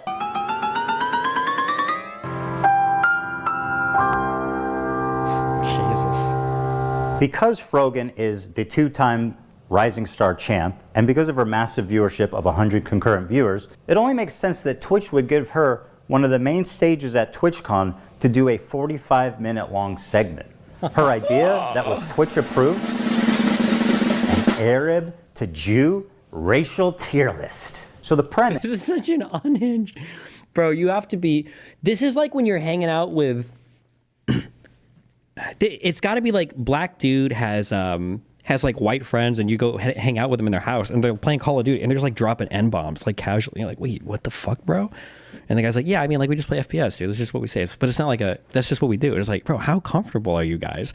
Or like you hear somebody who's streaming for like PewDiePie. No offense, rip. I love PewDiePie. Don't even know if he's racist. But I just thought it was funny that he was streaming for a few weeks and then out of nowhere, just an N-bomb comes up. Like, holy shit, bro. What are you saying normally? The fact that you're so comfortable doing this. Oh my God. Is who can say Habibi, an Arabic word of affection like baby or sweetheart. And this tier list determines who can say it. Top and most desirable tier is Arab. And at the bottom, the worst one is, quote, loves Sabra. Now, why does loves Sabra equate to Jews? Sabra is a well-known Israeli company that makes hummus. They've been on the divestment list for many, many years, so the activists are well aware of their status. Oh yeah, and Sabra literally means a Jew that was born in Israel. It also plays up an anti-Semitic trope that denies Jewish identity in the Middle East. There's this idea that Israelis are all white colonizers who are stealing the culture and identity of Arabs to make it seem like they belong there. Watch Frogan and her co-hosts accuse Israelis of culturally appropriating Arab culture. The one thing that's like funny is that there's two types of like genocide, right? There's like genocide. Oh no, is this the one where she doesn't know what a Druze is? Of real people. And then there's like cultural genocide, right? Like this is fucking funny. But it's like, those motherfuckers trying to take hummus and say it's Israeli is the most insane thing to me. Dude, the fact that they have the audacity to create Sabra. What was the to me?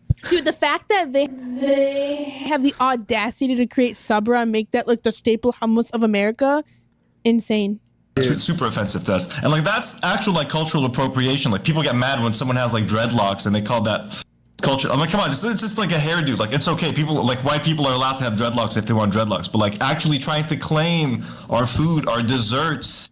Just one question for you guys. Who the fuck do you think is making the hummus in Israel? Martha Stewart? No, it's the same fucking Arabic-speaking Jews that you kicked out in the 1950s. Yes, they also like hummus, and they like all the same shit you do. Because they are you. They're from your country. You kicked them all out, and now you're accusing them of stealing your culture. You want to talk about cultural genocide? Well, here it is. You racist piece of shit. Those motherfuckers trying to take hummus and say it's Israeli is the most insane thing to me. Hey, scumbag, here's a hummus place we used to eat at. The chef is from Yemen. Here's another dude from Syria. Does this dude look like a white colonizer to you? Would you like to tell him he's stealing your culture? Well, this is what most Israelis look like. Listen, if Frogan and Hasan can be Arab coded, then yeah, these guys, all the Jews here, can be Brooklyn coded.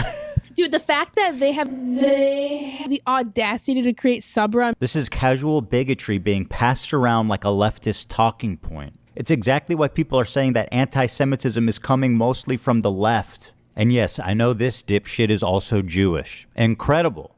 He picked up so many tokens, he actually became one. And by the way, everybody on this panel is looking pretty fucking white themselves. So bearing all of this in mind, it's really not a stretch to say that the Love Sabra bracket is a dog whistle for Israelis or Jews. The next person is one of my favorite people, Ethan Klein. I told you guys to clap. This is a good reaction. That was a good. This is like past progressive shit. But this is kind of what I was saying before, where it's like, this stuff has to go, guys. Now I know this is hating Jews, which I mean, like, everybody kind of hates Jews. So maybe there might be room for hating Jews in our movement, okay? Because, everybody has small, maybe.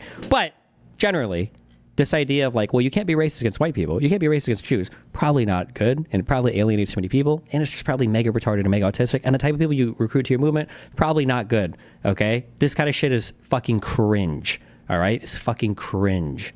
Good one. That's good. All right.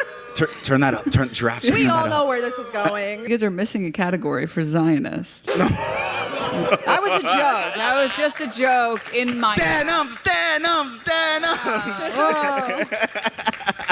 Well, obviously it's Love Sabra, right? Yeah, it has to be. That's easy. That's Definitely Love Sabra. She apparently consulted with the head of the KKK, and he told her more subtle. So if it wasn't obvious enough, they pull me, one of the best-known Jewish creators, and immediately put me in Sabra. Hasan, by the way, who's Turkish.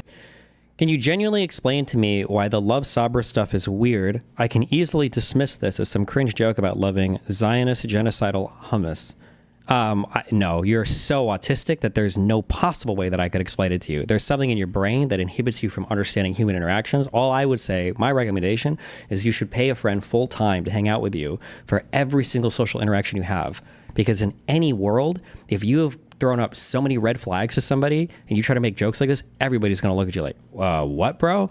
Like, could somebody get away with I could get away with doing a fucking thing like this because people know I hate Arabs and not Jews. I'm just kidding. Because people know I don't hate any group of people. Well, maybe, I don't know, actually. Everybody thinks I hate everybody. Who knows?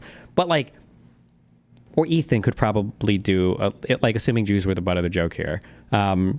He's proven enough. He's against all the anti-Palestinian stuff, everything too. But if you consistently done anti-Jewish, anti-Semitic, anti-Zionist statements over and over and over again, you're celebrating terrorist attacks on October 7th. Oh, there they are. And by they, I'll leave that up to your imagination who they are.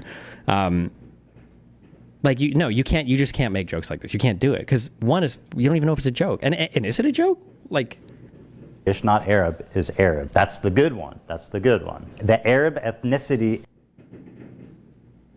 Is today a holiday, or are there fireworks going on outside? What's the noise? It's February 1st. Is that a holiday I should know about? Is S tier. Then Denims jokes that we don't have a category low enough for Zionists. Once again, calling out my Jewish identity. Dude, where's the? You guys are missing a category for Zionist. And if it isn't about being Jewish, why would they put Ben Shapiro in the thumbnail? One of the other most prominent Jews on YouTube, in the category next to me, when he's not even featured in the game. Who's next down there? Anne Frank? Einstein? Seth Rogen? Schindler? Well, he wasn't Jewish, but they would put him down there, let's be real. It also doesn't help their case that both my wife and Ben Shapiro's wife were born in Israel, which would make them Sabras. So Love Sabra, literally in this case, means Jew lover. That sounds pretty racist. And what about the title? How Arab are these Twitch streamers? Hold on a minute. I thought this was about hummus. You know, I'm tired of these people gaslighting me. Haven't the Jews been gassed enough? So you're telling me you understand what a microaggression is, but you can't understand why a Jewish man might be uncomfortable with this. I feel like this is indefensible, blatant, obvious anti-Semitism, and this was greenlit by Twitch to appear on their main stage. How is that even possible? Right in front of their sponsors too. Chevron, Capcom, and Samsung. This racial tier list was brought to you by our sponsors, Chevron, Capcom, and Samsung. This is an example of Twitch management elevating a racist nobody like Frogan at the detriment of their own company's well-being. Why? After the predictable controversy this caused, Dan Clancy, the CEO, went live for the first time after 2 weeks and did an FAQ. It's exciting to be here. Oh, God, I remember Mary, this. thanks for having me. It's always a joy to do this with you. And we have a lot to talk about. And, looking forward to questions. Let's take a look at some of the questions they got. This person asked, do you plan on addressing the anti-Semitism problem? Dan's response, permanent ban. Why do you not ban streamers that show terrorist propaganda on your website? Good question. Permanent ban. Do you care to comment about the ADL and anti-Semitism on Twitch? Ban. Why the fuck is the CEO banning people for asking reasonable questions about a relevant controversy they've been in? What the fuck is this? These are not even written like in a mean way. You are banned, just like the entire country of Israel. It had just been discovered around the same time as this Arab tier list that Twitch had secretly, without announcing it anywhere, banned the entire country of Israel from creating new accounts. This was enacted right after October 7th, and it continued on for a year. And if you're wondering how you didn't hear about it before, it's not because... Why is Aiden? I don't even... No, I can't read this. Am I crazy? Why is it like a white... It's white text on a white background for the YouTube raids. Why? I don't know why you would ever do that. Thanks for the raid, though. Whoever it was. I couldn't even read the text.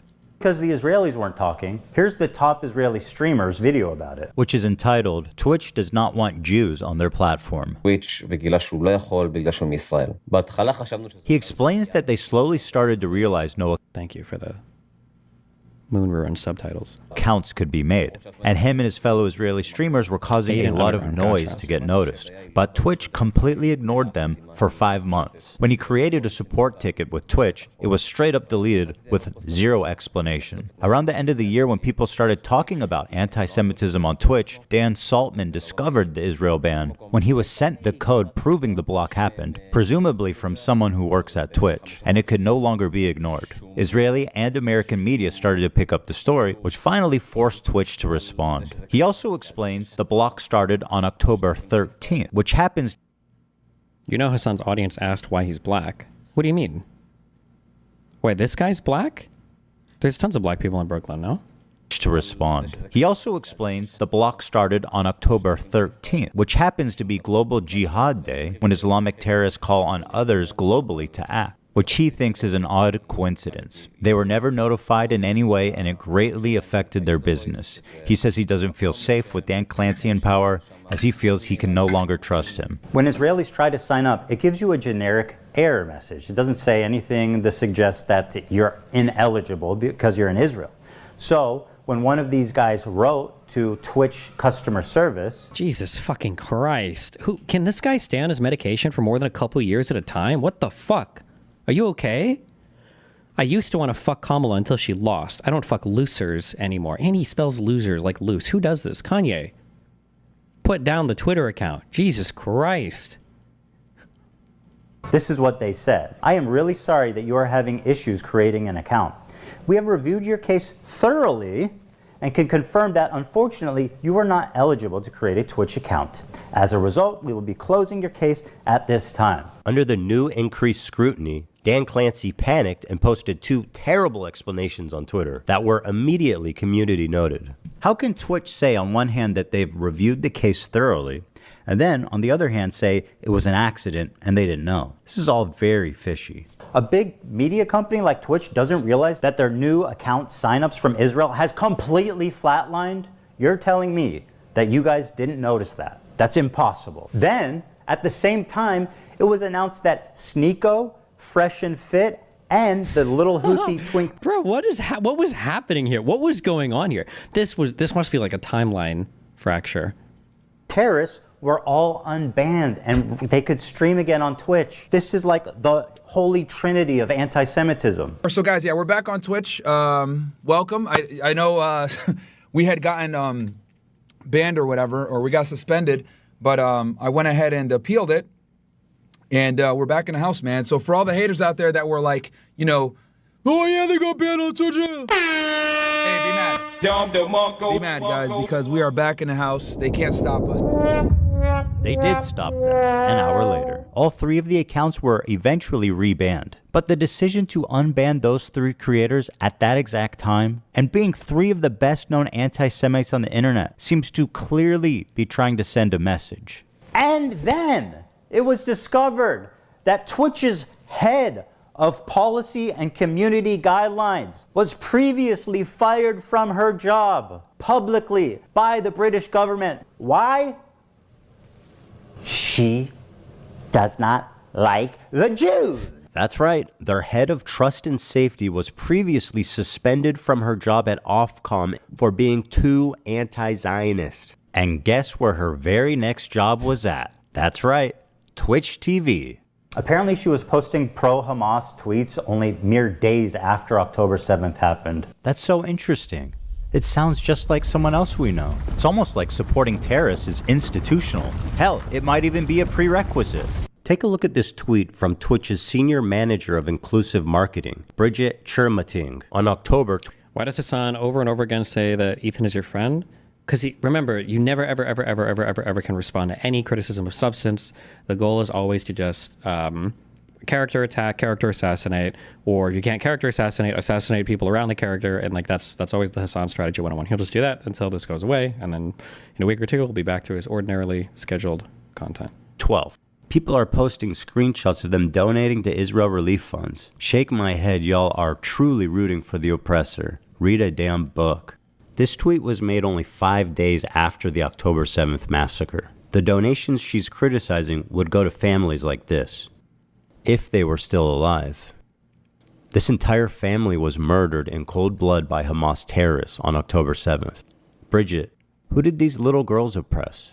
How can you act so high and mighty for your cause and be so callous and inhuman for the innocents on the other side?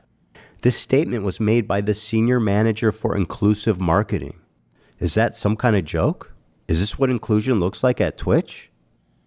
Is it really crazy at this point, after all this, to say that Twitch has an anti-Semitism problem? I think. How did Ethan get permission to film this in the Twitch offices? I'm really curious about that. It would be harder at this point to argue the opposite. Oh, Bridget, one more thing. Sorry, I forgot. Can you tell me the answer to this riddle? What's the difference between a Boy Scout and a Jewish kid? I'm standing by. Let us know. And yes, it's true. I should point out this tweet is from 2011. This one, however, is from 22. Sarah Silverman tweeted out, Kanye threatened the Jews yesterday on Twitter and it's not even trending. Why do mostly only Jews speak up against Jewish hate? The science is so loud. Bridget said, this was the energy I was around when I worked with 2 Jewish women in social impact who were both senior to me. Can I just say I do respect it. The hustle from some like academic black people who just can be the most racist fucking pieces of shit ever, but because they're black, that like shields them from all accusations of racism, because the only people who actually care about racism are like other progressives who are too scared to ever criticize a minority for literally anything ever. So props to you for using that shield effectively. She's trying to make Sarah Silverman seem like some kind of Jewish Karen for caring about anti-Semitism. Like imagine if you like replace Jewish with any minority here. You could probably get away with Asian now, maybe shit on Asian people, but like Jesus Christ. I wouldn't really care about any of this. If she wasn't the head of fucking diversity at Twitch, what the fuck is happening here? This is insane. So with people like her deciding what is and isn't okay on Twitch, there's no surprise that you end up with these extraordinarily uneven enforcements of the rules. Take, for example, this clip of the streamer that's me. Destiny. He was permanently banned for what he said here. It's not, that community is never worth engaging with. There's just no point in doing it. Like, it's too, the risk of me, like, ending up getting, like, permabanned and my life destroyed because of these, like, inbred fucking disgusting losers is, like, it's just not worth it. It's just totally not worth it. And okay, fair enough. If you're going to be consistent with the enforcement, then, I can't believe I got permabanned for that. What? That's so insane to me. Holy shit. Like looking back through all, what the fuck? Let's have a friendly place, a safe environment. It's calling a minority group inbred, which results in a permanent ban. Okay. Also, to be clear, that was directed towards the Twitter crazies, but okay. Oh shit, I already know where this is going. Okay, has anyone else done that? The Jewish KKK brigades out there, just a bunch of fucking inbred hicks. Imagine the most inbred white supremacist guy you can imagine, okay? Every week there was another fucking... I thought it was a subhuman thing. I thought it was a subhuman thing until I got from the Twitch people when somebody who worked there sent me the clip. It was that clip is what got me banned. It wasn't because of subhuman, it was because of inbred. I thought it was subhuman too for a long time, but it was inbred. Just a bunch of fucking inbred hicks. Imagine the most inbred white supremacist guy you can imagine, okay? Every week there was another fucking psychopathic settler, inbred fucking douchebag. Oh, these inbred fucking douchebags in the background, dude. A nation entirely comprised of messianic, inbred, ultra-orthodox psychopaths that these inbred don't understand. Educated, inbred, fundamentalist hicks. Calling us in the middle of campus, calling us inbred, that we have no culture. One of them grabbed my friend's Israeli flag in the middle of campus, carried it to a mob by the gate that were communicating with the angry mobs outside of campus. Untrained, inbred asses shipped into southern Lebanon, telling us that we are all inbred and that we have no culture. You want to see clips? Inbred, inbred, inbred, inbred, inbred, inbred, inbred, inbred, inbred, inbred, inbred, inbred, inbred, inbred, inbred, inbred, inbred, inbred, inbred, inbred. Happy birthday from Twitch, Hasan. The clips are... Didn't they do two happy birthday songs for him? I thought there was a second one.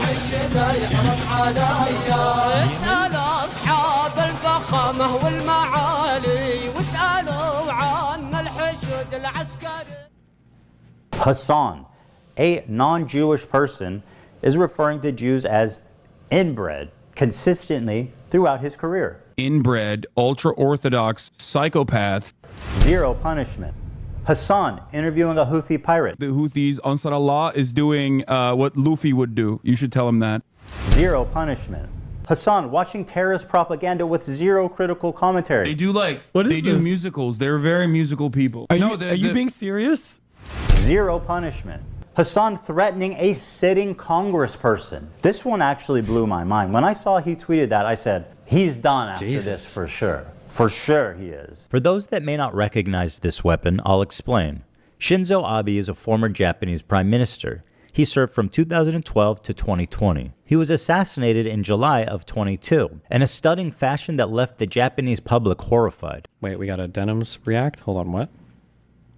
Emu, beyond incredible. This stuff works. I've tried everything out there. This is Blue the Emu? only stuff I'll buy now. What Used does it this do? product for 6 months, and my back is great. Oh. I'll use Blue Emu for any muscle or joint. Highly recommend. Cool. Damn, a band in my life destroyed because of these like inbred fucking disgusting losers is like, it's just not worth it. It's just totally not worth it. And okay, fair enough. If you're going to be consistent with the enforcement, then, let's have a friend. Surely he's gonna play the actual video, right? He doesn't play it. You're something else, Ethan Klein. You are a real terrible person for this shit. What is the actual clip? That was the actual thing that was in my file. Like, I think that clip actually still exists on Twitch's servers for my ban. I think there might even still be a link to it if somebody has it, I think. He got banned for saying this is fake, by the way. He's literally lying. She's literally lying, but they all lie, so that's just what they do. Red Brown Alliance, it's all there. It's what they do. Epstein got banned for saying Oh, so she's gonna find the clip, right? that the protesters should be mowed down. Wait, what? That was like, you know that I streamed after Rittenhouse, right?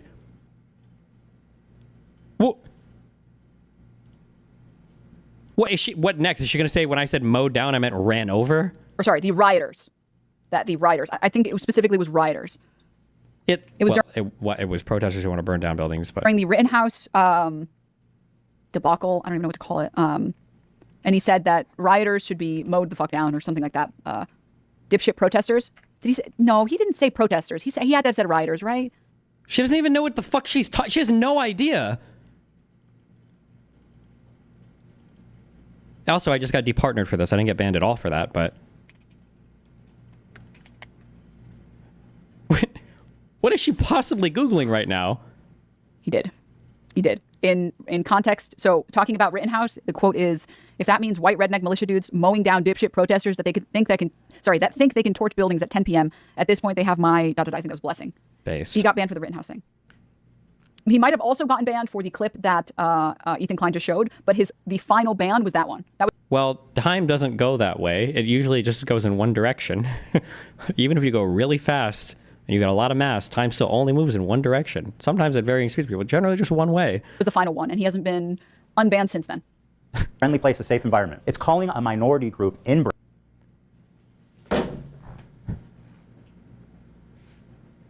Rittenhouse shooting. 2020. Elden Ring. Release date. 2022. It's okay. Well, it's kind of interesting. Bread, which results in a permanent ban. Okay. Has anyone else done that? The Jewish KKK brigades out there, just a bunch of fucking inbred hicks. Imagine the most... He was killed with a makeshift weapon that the shooter had built himself at home. So when Hasan saw this tweet that he didn't like, he posted the schematics in what can only be presumed as an invitation to someone in his fan base to build this weapon and then assassinate this sitting congressperson who wrote a tweet he did not like. I genuinely do not know how he didn't land himself in prison for making terroristic threats. Zero punishment. Let the streets soak in their fucking red capitalist bloods. And this isn't just a Hasan problem. It underscores a disturbing trend among leftists on Twitch. The problem is, if you can believe it, these people are frequently making death threats and facing zero consequence. I know it sounds far-fetched, but I assure you it's very real. Listen, I'll up the number, okay? 30K to anyone who'll make this dipshit disappear. Bro, that Destiny guy needs to get Oh, damn, he includes these? This is wild. What the fuck? No, bro? I'm gonna fucking lie. As I'm getting, like, fucking swatted and everything else by conservatives, and people are doxing me, like, thank you. Yes, I do like your death threats. Not gonna fucking lie. It would just be so easy to just, it would solve all of our problems. Like, we would have socialism now at this point. You're welcome, right? I guess, guys. We would have socialism at this point. If someone just went out of their way and it would be so easy. Thing that happens, I mean, like, holy shit, guys. If you live in Florida, I have an opportunity for you. If you want to earn $100,000, let me know. Actually, Mike from PA, the dude that's stuck in the before image of a transformation story. Jesus. Also, only 100K to kill me? Come on. I gotta be a higher profile target than that by now, right? Did receive a 3-day ban. This man put a bounty on a fellow streamer's head. This man should not be getting a 3-day suspension. He should be getting a knock on his door from the FBI. I made this video for two reasons. First, to stop Hasan infiltrating mainstream media. Hasan has been welcomed by many mainstream outlets. They view him as a friendly social democrat, as someone who's just trying to spread progressive politics online to an important demographic. But we know that's not true. He is not their friend or their ally. If you ever see Hasan rubbing shoulders with anyone from mainstream media, let them know politely, with all the civility in the world, what kind of person he is when he thinks mainstream media isn't watching. Help them understand that his name should be associated with people like... How the fuck can they get away with that? Police report. This is a lot of work to do shit, okay? And also, Twitch doesn't give a fuck about anything. You can say whatever the fuck you want about me. If you're on some crazy shit, like you accidentally let like if you were PewDiePie, like on the bridge, and you were like fucking... And then you say, but if you were like, Destiny, if you would have just thrown that at the end, on Twitch, adding Destiny to the end of whatever you say is the equivalent of adding in Minecraft. It makes all of it okay. So there's a future recommendation. If you're on Twitch, you're worried you're going to get banned for saying some unhinged shit, just say it was about me and you'll be fine. I got you. I got your back, buddy. Okay? Nick Fuentes and Alex Jones, other fringe, radical, political commentators. Number 2. Twitch must be held accountable. Twitch has proven that it will not change by choice. And so it is our moral imperative to enact that change through any reasonable means that we can. Samsung, Chevron, and Capcom. Twitch has given them a lasting association with a racial tier list with Arabs at the top and Jews at the bottom. These brands have every right to know. And they should. We all recall YouTube's adpocalypse. It happened when ads were running over ISIS recruitment videos and it caused a brand exodus. The same thing is happening now on Twitch, but instead of ISIS, it's the Houthis, Hamas, and Hezbollah. Dan Clancy's refusal to moderate extremists is the only reason for any of this. He is the sole person to blame. He had so many opportunities to stop this. Ultimately, after dedicating months of my life to creating this video, I am left with one overwhelming conclusion. Fuck this dude. Damn. What a banger. Hold on, let me grab a quick thing to eat.